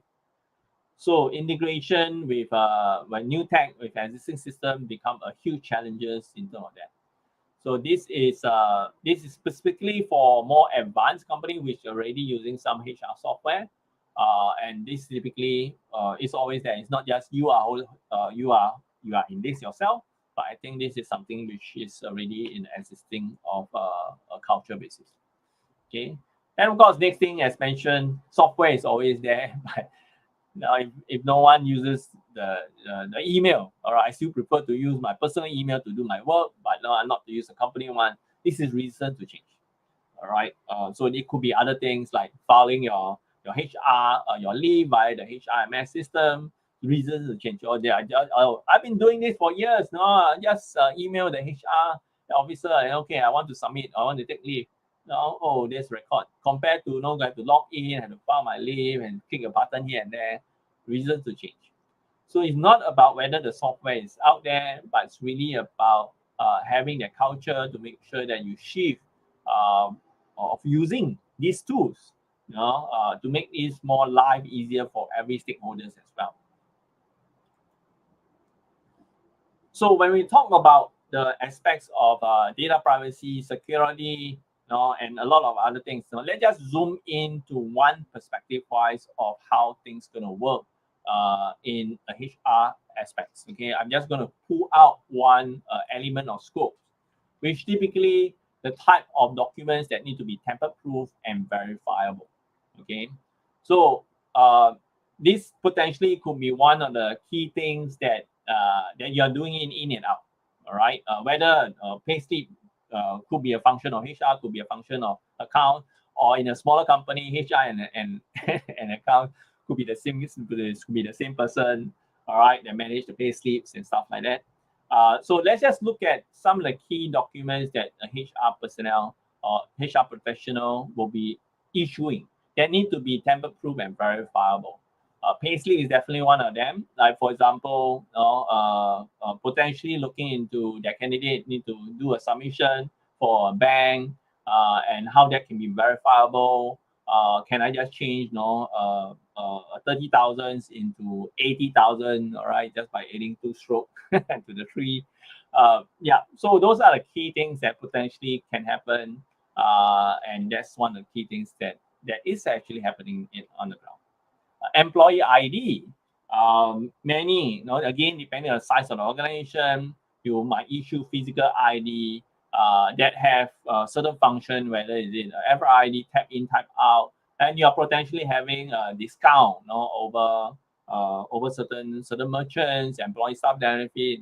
So what happens if it is a hard copy and the candidate actually leave and forget to return the employee ID, all right, or claim that it's lost and have dual copy? Does he or she, an ex-employee, still continue to enjoy the benefits as a staff benefit because he's still holding on to a physical copy, a physical ID? So how can it be tamper-proof and how can it be verifiable to make sure that that anyone can just potentially validate that this candidate is an existing employee? COE, certificate of employment for current and previous. For you have probably tons of requests that actually comes in. Again, depending on the size of the organization, you could be just generating COE every other day to an ex-employee because certain validity is required and so on and so forth. What happens if we just issue once and these are tamper-proof and verifiable with a digital signature from the company, all right? So that the ex-employee do not need to come to you again. What about current one that needs a COE for certain application? You put there valid for 6 months or valid for 3 months, but you and now know that from a physical copy perspective wise, I can simply just change the valid date and then I'm always current. All right, so how can you actually set in certain aspects using technology to do expiration to the certificate of employment model? In-house training, it could go both ways. In-house training so that it becomes tamper-proof and verifiable. In the perspective wise, you are able to give your employee, and from an employee aspects, they are able to showcase their achievement as well. Again, if there is no ability to become verifiable, typically anyone can receive that cert, because it's not verifiable per se. Okay. And of course, different aspects of even agreement, how eventually this need to be verifiable. Okay. So the key aspects is really about think. Again, looking at earlier questions, candidate submitted documents. I just added this in actually. All right. So what happened if all this can be easily tamper-proof and verifiable by you as the HR practitioner? So you don't need to validate or verify certain aspects of things. Wouldn't this shorten your scope, or not shorten your scope, but make your scope much effective and efficient in terms of that? Okay. So what if? All right. It's always a question of what if. What if all candidate details in a resume are tamper-proof and verifiable? Like education record, COE, training records, personal data. So that's typically helping you to eventually, don't have to worry about looking through all this information, as long as you can scan a QR code instead of calling or emailing, waiting for days, hours, days, or even weeks, or many don't reply. It become hard. All right. But what happens if you just scan a QR code or drag and drop a PDF into the company or education institution's website just to get that verification done? Will this speed up your recruitment process? I think this is just one key component that we're looking at, leveraging technology specifically for Web3 or blockchain technology to help you to do that. So we are looking at Web3 tech, which is also known as blockchain. Okay. I think there's over the past 1 year, the word Web3 has kind of like evolved or being introduced because this is Web3 is known as decentralized technology. Blockchain is just one of them. All right. Of course, just to give you a quick summary, Web 1.0 basically is just a web page where you just read. All right. Web 2.0 is what we are doing now. We're using Facebook, where users are able to contribute data, WhatsApp, and corresponds peer-to-peer. So those are Web 2 technology, where basically you can read and write. Now, Web 3 itself, besides you can read and write, you actually own the data. All right. So this is typically a decentralized aspect of Web 3, and typically creating what we call tamper-proof verifiable credentials. As what Coach Darwin have mentioned, credentials in these aspects can be anything that requires third-party validation. So education, attainment, job histories, job skills, soft skills, and hard skills. Eventually, are some of the key things that we could be looking at, and eventually using all this as a verifiable data point to move into AI and machine learning to help HR professional make informed decision of certain critical business process, decision making process like hiring or evaluation and so on and so forth. So with that, the key aspects is really making sure that data ownership and data privacy is both maintained while using this technology. And that's typically where Web3, tamper-proof VCs, and AI ML is all about in this whole ecosystem. So ultimately, when I simply just zoom down into just one single technology, having the document issuance verification system, we are really looking into leveraging on Web3 technology. You are already looking at increasing productivity and improving efficiency in terms of that. So the question is to ask, what if all the HR practitioner in part of your exit interview issue a COE? That candidate basically hold a tamper-proof verifiable COE, and when it goes to another company, which potentially could be one of the members in the Philippine CHR group, receive the tamper-proof verifiable COE. That's typically already a trusted document where you can expedite certain aspects. You don't need to email or call. Yeah, some may say that okay, it's a small industry. I can simply just call out. But ultimately, if things can be automated, the question is why not? All right. So when it comes to this kind of scope, we are really looking into making sure that we are able to create account ecosystem. And for FilPass, we are targeting, as for now, education institutions to use our data, to use our system to be able to issue education credentials so that they become verifiable. And eventually, what we hope to do is have HR professional in the companies to issue out verifiable tamper-proof COE, so that eventually those are the key things that we are able to build on top of it. All right. So I come to end. All right. And of course, one of the key things that we are potentially giving out is you can claim your certificate of participation just by scanning this QR code, or eventually looking into clicking on this form. What I'll do itself is that I will copy and paste this URL into the chat group on the Facebook, where you can pick this up as well. And let's see how I do it. Give me a second. And I think moving that brings me the end of my presentation. And yes, happy to take any questions from the floor. And of course, I have a few decks to also introduce about what FilPass is, if I'm allowed to share in a bit. Okay. Yeah, Tina, Darwin, over to you. Okay, so there's actually a certificate for this particular discussion. You uh, have created a future of work opportunity certificate for HR Tech, right? And they Yes. just need to scan the QR code, and they'll be able to download the certificate for today's episode, attending for today's episode. Yes, correct. I'm filling it Okay. up. I'm Now, filling it up at the moment. Mm. there was a lot of discussions or talks over the last weeks about chat GPT or chat AI, wherein they've said that anything that is back office can be done by AI. Yep.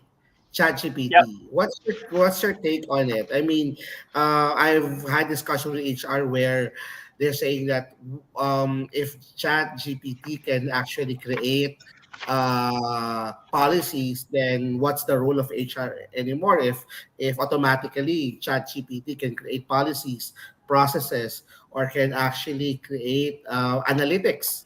So, what's your take on it? How does AI and other HR technology be beneficial to HR, and what are the things that HR technology cannot replace. Understand. Well, I'm actually showing you the chat GPT browser. Okay, let's just do the live aspects of things. Mm. Okay, I think the key thing is technology is always out there. Okay, everyone can just sign up for ChatGPT. I'm not saying that no, this is the way to go, but ultimately they are able to help us to solve the basic administration work. Like for Mm. example, give me a list of HR policy to follow. All right. I mean, yeah, we are able Mm. to based on their information to give you just like this. This is live, huh? Ladies Mm. and gentlemen, this is live. All right. Mm. Yes. But the key thing is that are you going to fully copy and paste what is going on now into your HR Mm. policy? The answer is no. There's a highly no. Mm. What we need to do is potentially look at this as a base framework and innovate or improvise according to your company culture and actual policy. So Mm. it actually help us to expedite the initial thought process and certain guideline, but it does not provide you the actual output that you're supposed to have. You will still need to put in some form of effort. I mean, of course, some will say that no, I will just be closing my eye and putting copy and paste Copy action. and paste. Yes, we will have this, but in a more profound perspective wise is really to look at this as a base so that Mm. you are able to improve on what Mm. you need to do. Mm. So it's really more of a jumping board that HR managers can follow, but you don't copy and paste and give it to your boss. And in fact, so many people have gotten in trouble the last couple of weeks. CNET has gotten into trouble because they've realized that some writers has used ChatGPT to produce articles for CNET, which has resulted to many inaccuracies. So CNET had to issue an apology letter saying that some of the statistics that were mentioned in the articles were wrong and they had to correct it, which caused a lot of embarrassment. I think you're right, Ryan. Like, for in general, these are just posts that people can use to start off a conversation, but to use it as the final presentation is very dangerous because number one, it's very embarrassing when people find out that you've used ChatGPT to do your entire presentation. And number two, if you're giving the wrong information, you might lead your company in the wrong direction. But to Yes, add yes. to that, you work in Singapore, Ryan, and I'm sure you've worked with a lot of different companies and HR managers. Here in the Philippines, HRs are very much into administrative work, payroll, stuff that you can automate. But I think in Singapore, a lot of HR managers are now moving to a more IT role or management information systems role.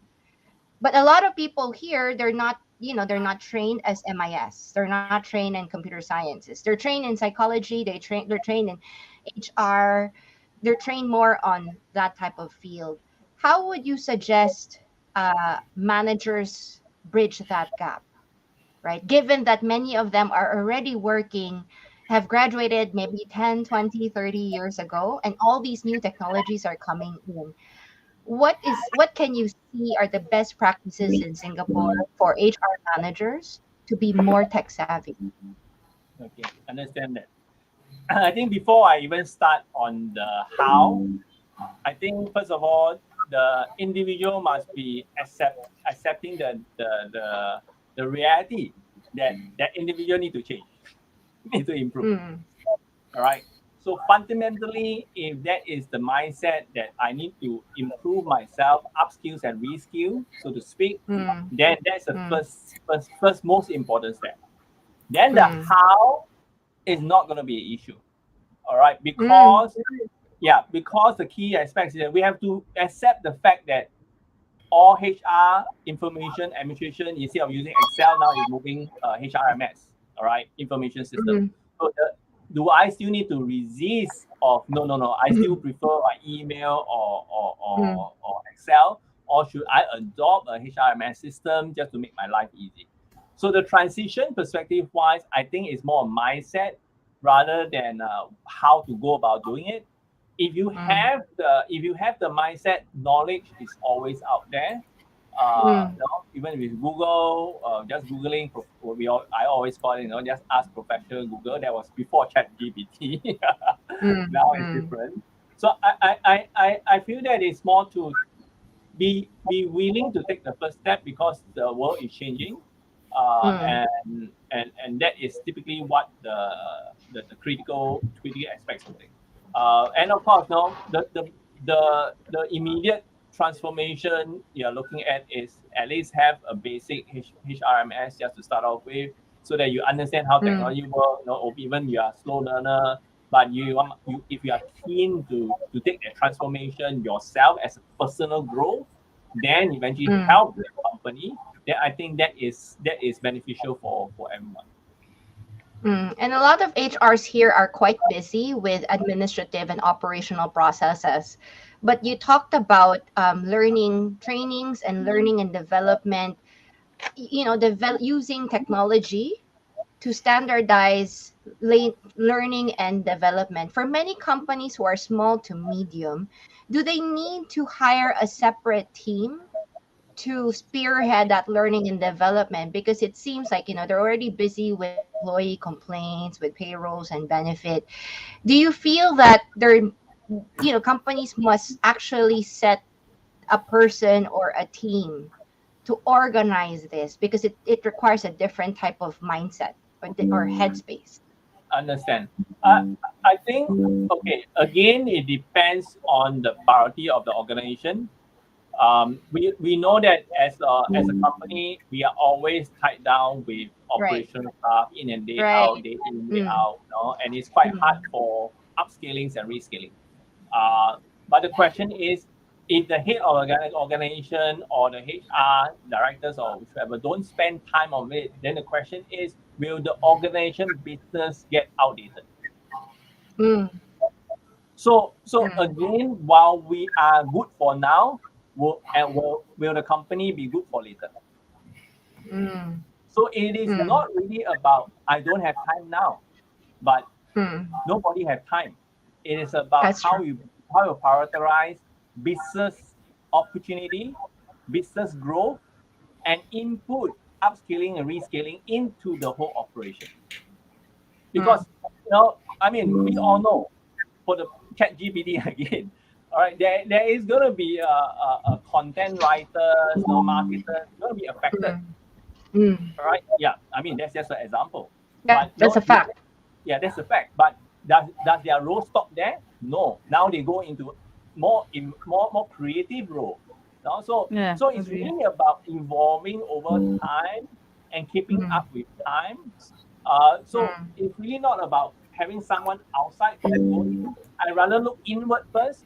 Is there a need to improve the whole workforce so that your business do not get outdated?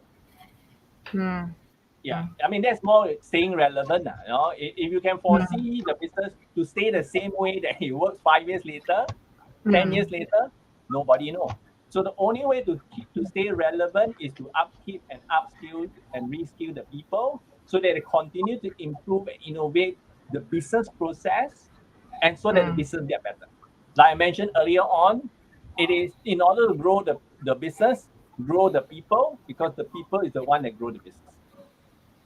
We have a We have question a on the floor, question, Rona. Go ahead. Rana. Sorry, go ahead, Darwin. Okay, we have a question. This is from JVC. Ryan, a lot of computer science graduates from various universities from anywhere. I would like to understand more. What do you think is lacking? Why most of the companies nowadays are short-handed in the area of automation? Well, it's budget. Is it high time for HRs to revisit the real needs of their companies to future-proof their business and, of course, raise their monetary capacities, attract and acquire talents? Or is it the university's responsibility? So, is it really the university's responsibility, or is it really more of the public sector or the private sector, the companies with regards to investing in technology? Understand. I think this question is just very related to the question that I answered earlier on. Um, the key perspective is really the private sectors always most of the time have a better foresight in terms of how the market is moving most of the time. Okay, and they are the ones that will lead on how the market Mm. going to evolve within 3 years, within 5 years, taking market opportunity ahead, in embracing new talent, new technology, new skill set. So I guess the key aspects is really about making sure that the business owner, HR practitioner, have this view. Because to be frank, HR is a key asset in part of the organization growth as well.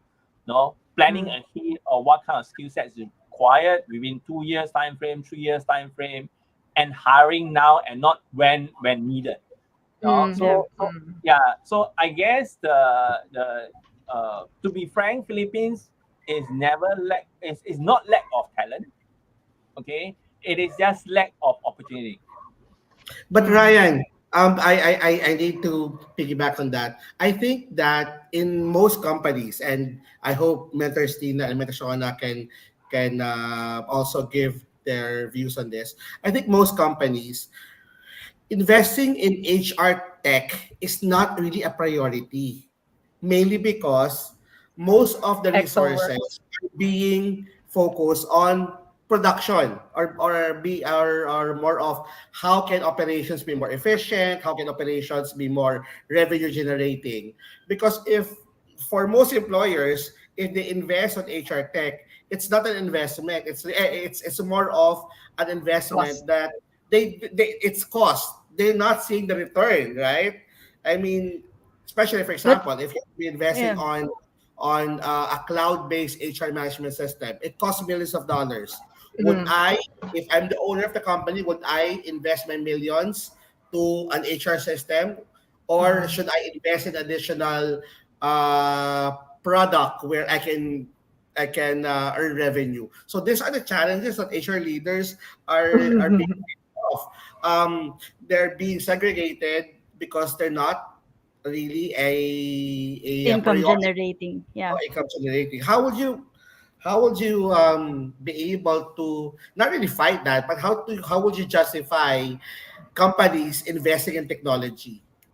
But I think before I would let Ryan speak, I would have to challenge that thought that the main concern companies have is budget, because there are actually platforms, online platforms that are free. The only problem is, it you need to really be good at looking for those platforms. There are, for example, in terms of HR management, one of the platforms that I've come across that's free is Grove HR. It's actually an end-to-end platform that's good for up to 50 employees. It's free, it's comprehensive, it has an applicant tracking system, it has a payroll system, it has timekeeping, etc., etc. Odoo is another platform that's also free, as long as you keep it to just one module. So it's not just, it might be to some extent budget, but the first thing that companies would have, or some HR would have to look into, is their ability to check also for those free platforms, or at least platforms that allow for 30-day trials, so that if ever they would want to leverage on that one and push that to management, they already have data that could help defend why they wanted to get this particular platform. Ryan, what do you think? Yeah, I mean, I second to that. To be frank, I mean, when I started, same thing. I was looking for freeware. Mm. Yeah, I mean, oh, there are free software that's out there. Of course, you really need to spend the time and effort to look at it. Whether it's going to be up to five employee, up to 10, which is free. But again, it's really spending that time and effort to find the software and to somehow or another pick it as your pilot project and to be able to request for their budget. I think that first step again is the mindset. If you can overcome that, then I think the options are always there, and then the justification of the budget will be much better. Yeah, I mean, Ryan, on a personal note, okay, just to pick your brains. What's blockchain on layman's terms? You always hear blockchain, right? And Yeah. NFTs and crypto. True. So they're all bunched together, right? And then everyone knew that Bitcoin went down. But what's blockchain and why is it relevant? It, Layman's terms. it has a negative connotation in the Philippines, Yeah. Ryan. Correct. Go It's like ahead, please. blockchain equals Bitcoin, and Bitcoin is something bad. Yeah. Understand? Okay. Blockchain, I always like to say that it is just a tamper-proof, verifiable database. Okay. Mm. So in other words, Tamper-proof, verifiable verifiable. Mm. database. Mm. So in other words, it is actually just a database. Okay. Mm. But the key thing itself is that it's tamper-proof and verifiable. So let me just zoom out. Okay, give me 3 minutes just to explain. Mm. Mm. Just like the word mentioned, block and chain. Mm. So it is a database that is blocked up and chained up. Mm. So in other words, when it's chained up, you can see that nobody can delete or amend. So Mm. what happens if you need to make a new record amendment? Mm. You create a Mm. new block and put it at the end. Mm. Mm. Mm. Okay, so that Okay. whoever want to verify this can see the whole audit trail, and at the same time, it's tamper-proof. So Like simplified. Wikipedia. It is Mm. tamper-proof, verifiable database. So just simplify it as it is just a database itself that you cannot delete or amend, and everything just need to put in. The other wrong concept that need to be corrected is that you are not putting the actual data on blockchain. Mm. You are putting a document hash so that you can do a backward verification. Mm-hmm. Okay, a bit technical, but these are the few key But things. it's not like FTX, right? It's not like nothing like that. Okay, well, FTX is an exchange, obviously involving Exchange, other yes. That guys. use blockchain, right? Yeah, Is it not? but it is just a stock market that have Mm. various stocks in it. Of course, these various stocks Mm. is the cryptocurrency stocks, so to speak. All Right. right. Right. So you have Mm. to separate the functionality differently.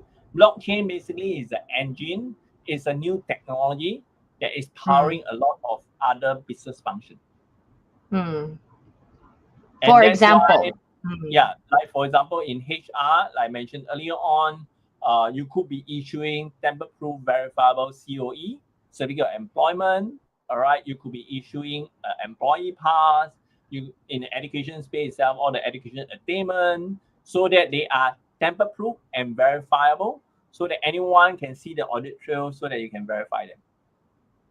Is No it similar cryptocurrency to involved. No yeah? cryptocurrency involved. Is it similar to a national ID? Because Singapore has a national ID, Taiwan has a national ID, but the Philippines does not really have we have a lot of IDs and we have a national ID, but the different IDs don't work together. Well, we have a national ID, but it was sent using bond paper, actually. Correct. Correct. So It's in how bond paper and can you have to print it out. blockchain? Well, okay. ID or not, ID serve as a national registrar, which means it's a national database. All right. Mm. So it's a Mm. point of reference where this candidate is a citizen of the country. Right. All right. So that is just one part of the function, so to speak. Mm. But the different documents that's being issued and received by this candidate Mm. again still need to be verifiable. Right. Correct? Yeah. So there is different function to different technology. It is not blockchain is not equals to national registrar. You will still need to have a national registrar to prove that candidate is a citizen of the country. But what about the rest of the documents that's being issued? So there need to be some form of tagging to the individual so that this become verifiable. So how's FilPass? Because it's when Alright. people think of FilPass, right? They think about some sort of identification or ID or blah. Can you explain that in layman's terms? Sure. So basically, what we do is that we are helping companies save time and money by digitalizing their document issuance process, which means that the documents that need to be verifiable and tamper-proof is what we help companies to do. So And we Ryan, provide meaning that there's no need to for the employee to ask COE to the employer. correct. No longer once it's being issued once, you no longer need to request for it anymore. Okay, let me Is it show you a printable in sample. bond paper? Let me show you a sample. Mm. Okay, I'm going to show you my demo Mm. account so that you're able to visualize how it works. Give me a second. COE is a big deal here in the Philippines, right? Rona Mhm. and Darwin. Yep. But so many people, you can easily fake COEs too. Correct. I totally understand that. And that's typically Mm. where we are here to potentially help to issue out tamper-proof verifiable COE. Mm. And of course, other education institutions or even IDs and so on and so forth. So this is a Mm. sample of my login where you need to have 2FA, two-factor authentication. I'm just waiting for my 2FA to come. Mm. Mm. All right, I'm in. So this is a view of a recipient, which means me. Mm. So I have my various issuer, whether is it a school, whether it's an organization, whether it's a university, and this is my whole portfolio of my documents storage. Whether it's a Mm. COE, a certificate of participation, a alumni card, a student ID, everything is here. So what I can do is that I can simply download a PDF copy, for example. So this is a sample PDF copy Mm. of my COE. All right. And this is verifiable just by doing an instant scan of this QR code. So this scanning process basically looks something like this. So it'll bring you to, now is of course FilPass.ph website, but this can be done in any issuer, which means company or school website. And the Mm. verification happens instantaneously just like this. And this document is tamper-proof and verifiable. You only need to issue once if it's an ex-employee. And that's it. And you are done. And this goes on to the rest of the documents as well. Whether it's going to be a certificate for maybe an in-house training, or it could be an alumni card or student card. So let me just show you everything. All right, just give you an example. In fact, this could be potentially a FilSip ID as well, a diploma. Mm. So these are the few But key this is things. for an individual, right? How will this work from a company perspective? Because maybe a company might have thousands of employees. Okay, so for a company side of things, again, all you need to do is just upload an Excel sheet. Mm-hmm. Let me just log in another portal just to show you. Mm-hmm. Okay, so this is a demo account. So I'm logging The in technology is so as a fast. company view. And of Mm. course, give me a second. Let me just, Mm-hmm. Go ahead. voila. Mm-hmm. There's actually a question on the floor from JVC saying, what's the best way of telling Oh, people that automation doesn't really mean that you are taking their job away from them? But JV, you are. No. um, okay. Okay. I think okay, the short answer is yes, you are taking the job away, but you are giving opportunity for the candidate to be upskilled. Mm. That should be the way that a proper basis, because you Correct. cannot fight you cannot fight how the companies is or the technology is evolving. Mm. So that is typically the challenge over here. Okay, let me just log in the company account here. Sure, no problem. But I think like remember like in because we're a little bit older, we have decades of work experience. I remember the time when we didn't have computers. Remember when we were growing Correct. up, there were no computers. We only had one TV in the house. Our computers was very limited. We had Word Perfect. We had Word Perfect. Excel was non-existent back then. And you can see that those who refuse to adapt, eventually stopped working or eventually had to limit themselves based on their work experiences. It's very important if you want to stay relevant to be able to adapt or at least be in the know. So Yep. there's really no way of going around it. You can be super nice, but eventually, when a person cannot grow and cannot fulfill that job description, you might have to let that person go. So it's just to encourage that person to learn as much as they can and to stay with the times.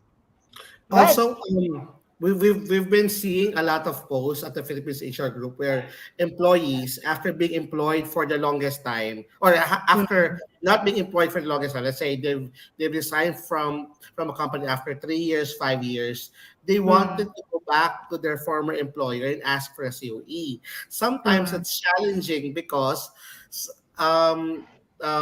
documents are either Get old, typically yeah. lost or they don't have Mm, any repository of that particular mm. data for employees who are more than 3 years ago, 5 years ago, or whatnot. So yeah, I hope that this would resolve that particular issue. Yes, definitely. Because ultimately, this is equivalent to an archive of document storage. So, Mm, like for example, whether is it going to be, of course, this for education, whether is it going to be the certificates. I'm just showing you the way of an employer how they can mm, issue out the documents. mm, It's as easy as just creating a template base, selecting the mm, templates which is already in the system, and of mm, course we even have approval level up mm, to 9. So mm, if you are a big HR company, you probably do you may have 2 or 3 approval that's required. You can set all mm, these approval process as well for level 1, level 2. But of course for this demo I'm just going to set 1 as a IA admin, and then after that just download the Excel sheet just like this. And once it's downloaded, you will populate the information into the Excel sheet, mm, and one table equals to one document to be issued, mm, whether this is a certificate printed name, the mm, email, certified date, expiration date. I can simply just, let's say for example, I'm going to create all of them and I'm going to put in different name. mm, And it's just about just populating these names and email accordingly, and then mm, uploading it later on and approve it. And that's where the issuance is being done within minutes. No more buying of paper, doing mail merge, printing. So everything is being done electronically in that manner. So even for the COE, you can put in expiration date, because if your COE is for current employee, you might not, that document basically is not perpetual. You can mm, actually put in expiration date of maybe 6 months later. Let's say for example for June, uh, uh, yeah, let's say June 5th. Yeah, in that manner. So those mm, are the key things that's already input into the system. All you need to do now is just upload this Excel sheet into the system mm, and confirm these are the data to be uploaded mm, and mm, create. And based on the approval basis, just approve which documents to approve. mm, And you just have to wait for 2-3 minutes for this to process and full stop, and you're done. mm. Why did And you this come up with FilPass? Could you share a little bit about your personal journey? FilPass for short stands for Filipino Pass. All right. Mm, So our key aim is to ensure that documents get downloaded, and the individual have all these verifiable credentials. mm, In terms of my personal journey, I have been in education space for about more than a decade. And my previous business actually also bring me around ASEAN as well. And I do mm, find that document verification, experience verification seems to be a challenge. All right. Not saying that it's only in Philippines, but I think in most of the developing countries. mm, And you have document fraud. All right.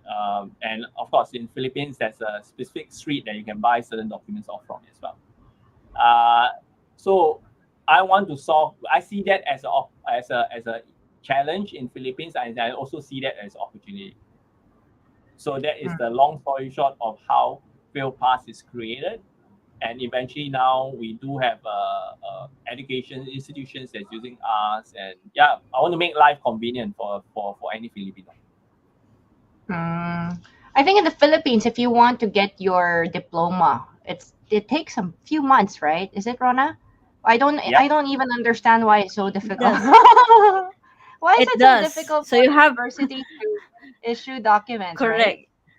You file Yes. you submit the you file for a request and then you wait for a Yeah. month before you actually get the certificate. And that is if you're lucky. Sometimes the Yeah, Correct. certificate yeah. is not yet ready, so you still have to wait a few more weeks. Why Yeah. do you think that's the case? Why the slowdown, right? Like if you graduated, what do you have to verify?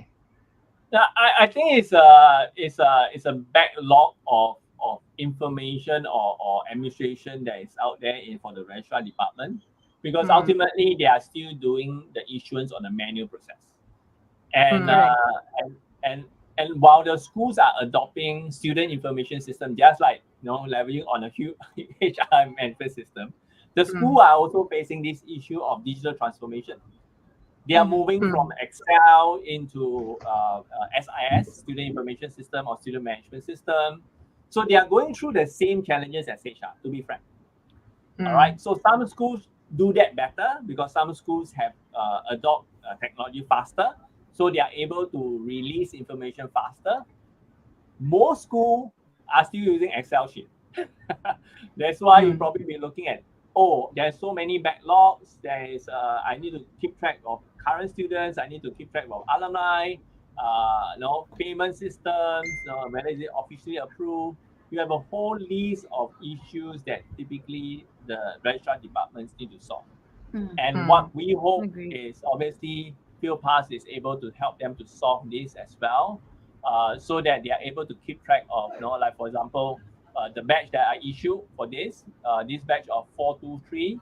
Early on, I created five and approved two of them. Now you can mm, see that the two of them is already approved. So this information gets sent email to this email address to the recipients, and this is less than 2 minutes, mm, and you're able to view this accordingly based on or verify this. And this can be in any issuing domain, like even the company website, and it actually shows the COE on the company website. So the issuance process gets shortened, and it is tamper proof and verifiable as well. So mm, any issuing authority now can just go back and search for which other documents has been issued in 2015. You can see, okay, I issue a degree. So which are the degrees that's out there? So this is how they can eventually track a full document management system. How many have I approved? How many is unapproved? And which batch is there? Same thing for any HR. I can actually put this as a COE of a template of a COE. I don't have a COE, but let's say, for example, this is a COE, and I simply just put this as a month basis of 2023, mm. February, all right, and then of course COE. Okay, or I can just tag this to an individual. We don't have to worry about individual, because if the email is being tagged on, I can go on to recipients. This list itself will show me the list of documents that this email received. So you can see a Ryan plus 3, I receive a certificate of participation, I receive a FilSafe ID, I receive a degree. So this is a short view of the list of documents that's being released to your employee or ex-employee as well. In general, how do maybe like tech companies charge? Because sometimes when you sign on a client, you don't really know how how much volume this client will use. Like for example, even if you have 1,000 of employees, you might discover that there's only a 20% of employees who use most of the bandwidth, right? And it's Yep. so hard for you to cost these things, right? Because sometimes these employees, like, I don't know why every month he keeps on requesting whatever. He really takes advantage of the technology. But some employees, they don't care. They've been in a company for 5 years and they've never even logged on. How will you properly price these products with FieldPass, I, for example? yeah, I think for FailPass, we base it on a same thing. We look into a per head per year subscription model, and we don't Mm, look into the number of documents that's being issued. So some, yeah. So like for example, whether is it one document or 5 documents or 20 documents, we charge a same Mm. fee per student Mm. per head as well. And what some companies does is some now is utilizing us to issue their company IDs. At the same time, FilPass do work with merchant as well. So we for those that's being for companies that uses us to as a company ID, we Right. are we are able to enjoy a similar aspects of what Philippines HR group is doing. They are able to enjoy certain benefits of merchant discount as well. Yeah. So how do you use it? Like, for example, because with IDs, for some reason here in the Philippines, it's still very physical. You tap on the door, you tap you tap on the elevator. In PhilPass, is it the same but just in your phone? Yes, correct. So there's going to be a QR code. No, okay, just like this. Mm. Okay, this is a sample Mm. field state ID. So it's a QR code, and the candidate can just scan to verify that you are Mm. actually an employee with the company. What's the risk of people just forwarding the photo and using the same soft copy photo Understand? to You can come simply, in? yeah, you can simply revoke your sharing as well. So Hmm. yeah, so there is a possibility of revoking your sharing, or even put this as expiration. So I'm just going to show you as this document that's saying expired. Right? Because Yeah, you can so log you can, on, you can send your brother to work to start reporting, go yeah. inside and report and time in and then come So you out. can revoke this, and you can put in certain time expiration. So all these are actually being done within the system already. So there is a Mm. data privacy aspects of how things actually work within the system. Mm. With a lot of technologies, HR technologies coming up out, how would you recommend companies to choose? What are the factors they need to look at when choosing an HR technology supplier? Because there will be an increasing number, right? Yeah, I guess on a more practical perspective wise is function and again budget. Let's put it this way. Mm. All right. Mm. You have to choose what modules do you need. Because eventually a lot of HRMS software can be very comprehensive, and obviously when it's very comprehensive, the cost go up. The question Mm. is that do you need all these modules or not?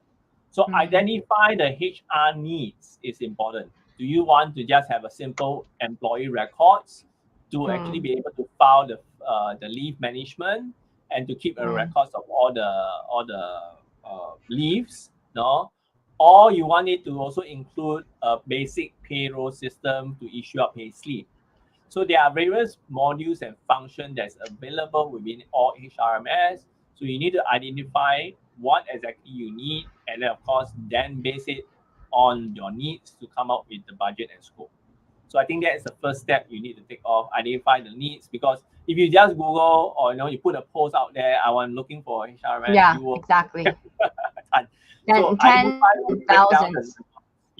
break down the I think the modules. danger sometimes is that if an HR manager spearheads or sponsors or and what do you call it, recommends a service, and then for some reason, maybe because that service could not accumulate that many customers and may one day, maybe by next year disappear. I think there's a legitimate fear for companies of investing a huge amount of money over a service that might not be there anymore in the following year, and they're afraid that by paying upfront or by paying a down payment, and that for maybe for a year or 2 years, then later on, because the company cannot get enough clients, all the information that's uploaded will now be up in the air in floating mode, and it's so hard for you to get those Agreed. information back. So how Fully do you agree. do it? Like, do you download every single thing? If everything's already up in the cloud or in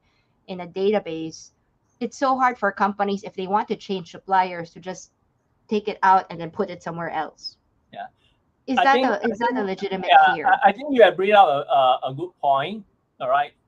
I think it's regardless of whether the company is big or small, your data need to be able to be exported. Right. All right. So I mean, even big companies they might go bust just like this. Okay, for some reason. Right, exactly. Right. Yeah. Mm. So it may not be a case of for only small companies who may not be able to stay afloat, but one of the prerequisite aspects is that am I able to back up my data on a regular basis? Right. I think that should be one of the prerequisite that we be looking at. All right. So that's one. Mm. Second, on your emphasis on small companies or not, I mean, all companies start off small. Mm. All right. So supporting smaller companies may not be a bad thing because it helps the economy to grow. All right. But the key thing again is that you will have to have that have the ability to pull out your data so that you are able to utilize another software. Okay. But of course, coming say that track records, confidence, I think those are just soft aspects of relationship that may not be the key official selection criteria as well. So yeah, there's a lot of other things that might come.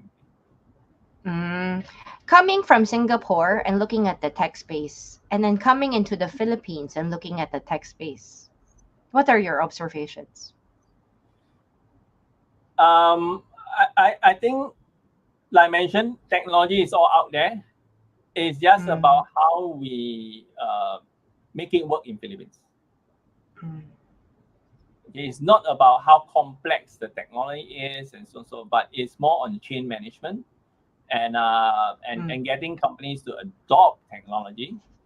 And so I think that the opportunity is always there. So I guess that's where FilPass vision to be able to help more companies digitalize their documents and make the process more efficient and effective.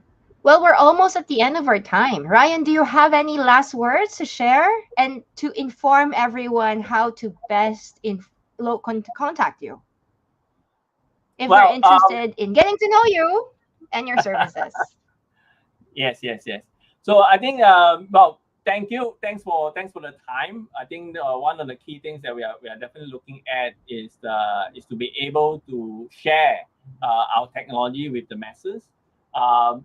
In order to reach me, pretty straightforward. Just make sure that you scan the QR code and your information will be there. Yes, and we will actually contact you accordingly. The link is also within the Facebook comment as well. So if you can't scan this QR code, just click on the link. FilPass is definitely here to stay. We are here to help companies digitalize their document issuance process. For all companies, HR practitioner, if you're looking at to streamline the issuance of issuing certificate of employment, scan this QR code, reach out to us. I think for the benefit of all the members in the Philippines HR group, we're willing to give you a 1 year free trial, all right, for the first 20 who scan this and say that they're keen, and definitely we'll be in touch with you. So with that, I'd like to end off the session and over to you. So Ryan, last question. If someone decided to shift their careers to be a programmer, what's the first thing you would recommend for him or her to learn, especially for non-programming /code knowledge? Thank you. Well, first of all, there's some basic programming courses online. Okay, and coming to say that there's a lot of different programming, whether it's a front end, back end, QA. So find a low lying fruit for you to kick off first, and start from there. So identify a specific area of programming that you like. So, like for example, I mentioned, you have your quality assurance, you have your front end, you have your back end, you have your project managers, you have your business analysis. So, not necessarily if you want to go into programming, you have to be hardcore programmer. There could be skills as a HR that might be good in project management, in tech. Yeah. So the career shift in tech may not be only be scoped down into a project manager, programmer. Sorry, it could be in other aspects of even being a BA, business analysis, or a project manager or product manager. So the options are there as long as you know exactly what you would like to get yourself involved. From a knowledge base, as mentioned, there is a lot of information that's out there. You must know where to search. I think that's one. Whether is it even narrow down to there are some training providers in the Philippines providing coding courses as well. You can definitely just so-called enroll in them and then and start to learn from those courses as well. A lot of people think that the basic HR administrative processes will soon be outdated with the advent of huge technological advances, especially after ChatGPT showed its face this year. I strongly disagree that HR managers will be rendered obsolete just because of these new technologies. And anyone who says that HR managers would be obsolete have never worked with Filipinos before, right? You can always ask ChatGPT to write your notice to explain, to provide documentation, to provide the backbone of your training, but it still requires a human HR manager who speaks also the local dialect to be able to communicate such messages effectively to the employees involved so that they will be motivated to actually follow the rules and regulations. In other words, you can easily write any NTE that you want, but delivering the NTE, delivering the message, and actually inciting change is something that has to be done by a human HR manager if they are doing their jobs. The same way with COEs, even if you use FilPass, but the person encoding encodes the wrong information, then it doesn't really matter how verified the information is if it is wrong. Humans still need to be part of the process to fine tune the output, to execute it to the way that it should be executed. And no amount of robots or automation can completely replace a person who is very capable in the HR field. The challenge for us, though, is that given our technologies, we're always afraid of technology. But I think it's more of, do you think that HR is just a basic function? Or are you actually upskilling yourself beyond HR, right? And that's the reason why the HR Cafe do invite people like Ryan so that you know something else beyond your job description. You know that there's a lot of technologies that are being released out there. And maybe you will use PhilPass for yourself, or maybe not. But at least you know these technologies do exist to make your lives better.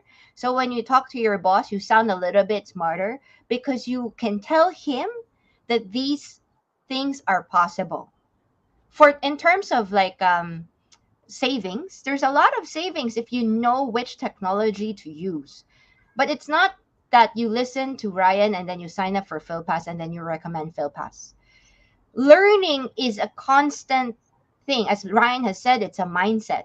It's not about just learning a simple program, but it's in opening your mind and then asking yourself what is possible and then finding the right solution for it, which requires common sense and a lot of discretion and decision making.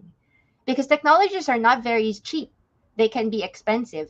But if you are investing in the right technologies, then you are definitely upskilling yourself. And that is the reason why people will hire you more for whatever. It's because you offer something new on the table that not even your boss knows. So the person is saying, like, should I study to become a programmer? No. I think you should study to be a better HR manager to see what sort of gaps are there in your company. For example, what Ryan was saying, in recruitment, interview, or storing documents, or issuing COEs. If you can actually automate that, that's something different than a person who comes in who's a newly graduate who has 30 years of experience, but somebody who can give us suggestions. Hey, maybe we can use PhilPass for doing our COEs and maybe we can automate. And then it just takes one person to do it. But if you can save the effort of the entire team, that's how you get promoted to be head of HR. And that's how you get pirated to another company because you're able to transcend what is your job description and actually save the company money. So it's very good for everyone to know this, but I hope this is just the tip of the iceberg on researching about what type of HR technologies are there. There's so many out there. So many out there coming in. So many. Even with ChatGPT. ChatGPT is the most famous one, but AI is a lot, and it's going to be a lot in the next coming months, and it's good if you're in the know. So for those who have watched the show, please try FilPass by using the QR code so that you can get a certificate of participation. But for everyone else, I hope that this is a very valuable learning opportunity for you to know that HR technologies are here to stay, but for you not to be obsolete. Open your mind, open your mindset so that you can grow, grow because it's so fast. And I think opportunities are immense for those with the capability to use these technologies to help their companies go on the next level. So, with that, Ryan, thank you so much. And thank you to everyone for watching this HR Cafe. And I hope that you will watch us again next week for another weekend of learning at the HR Cafe, Usapang Trabaho, Buhay na Baba. Thank you so much. Bye bye.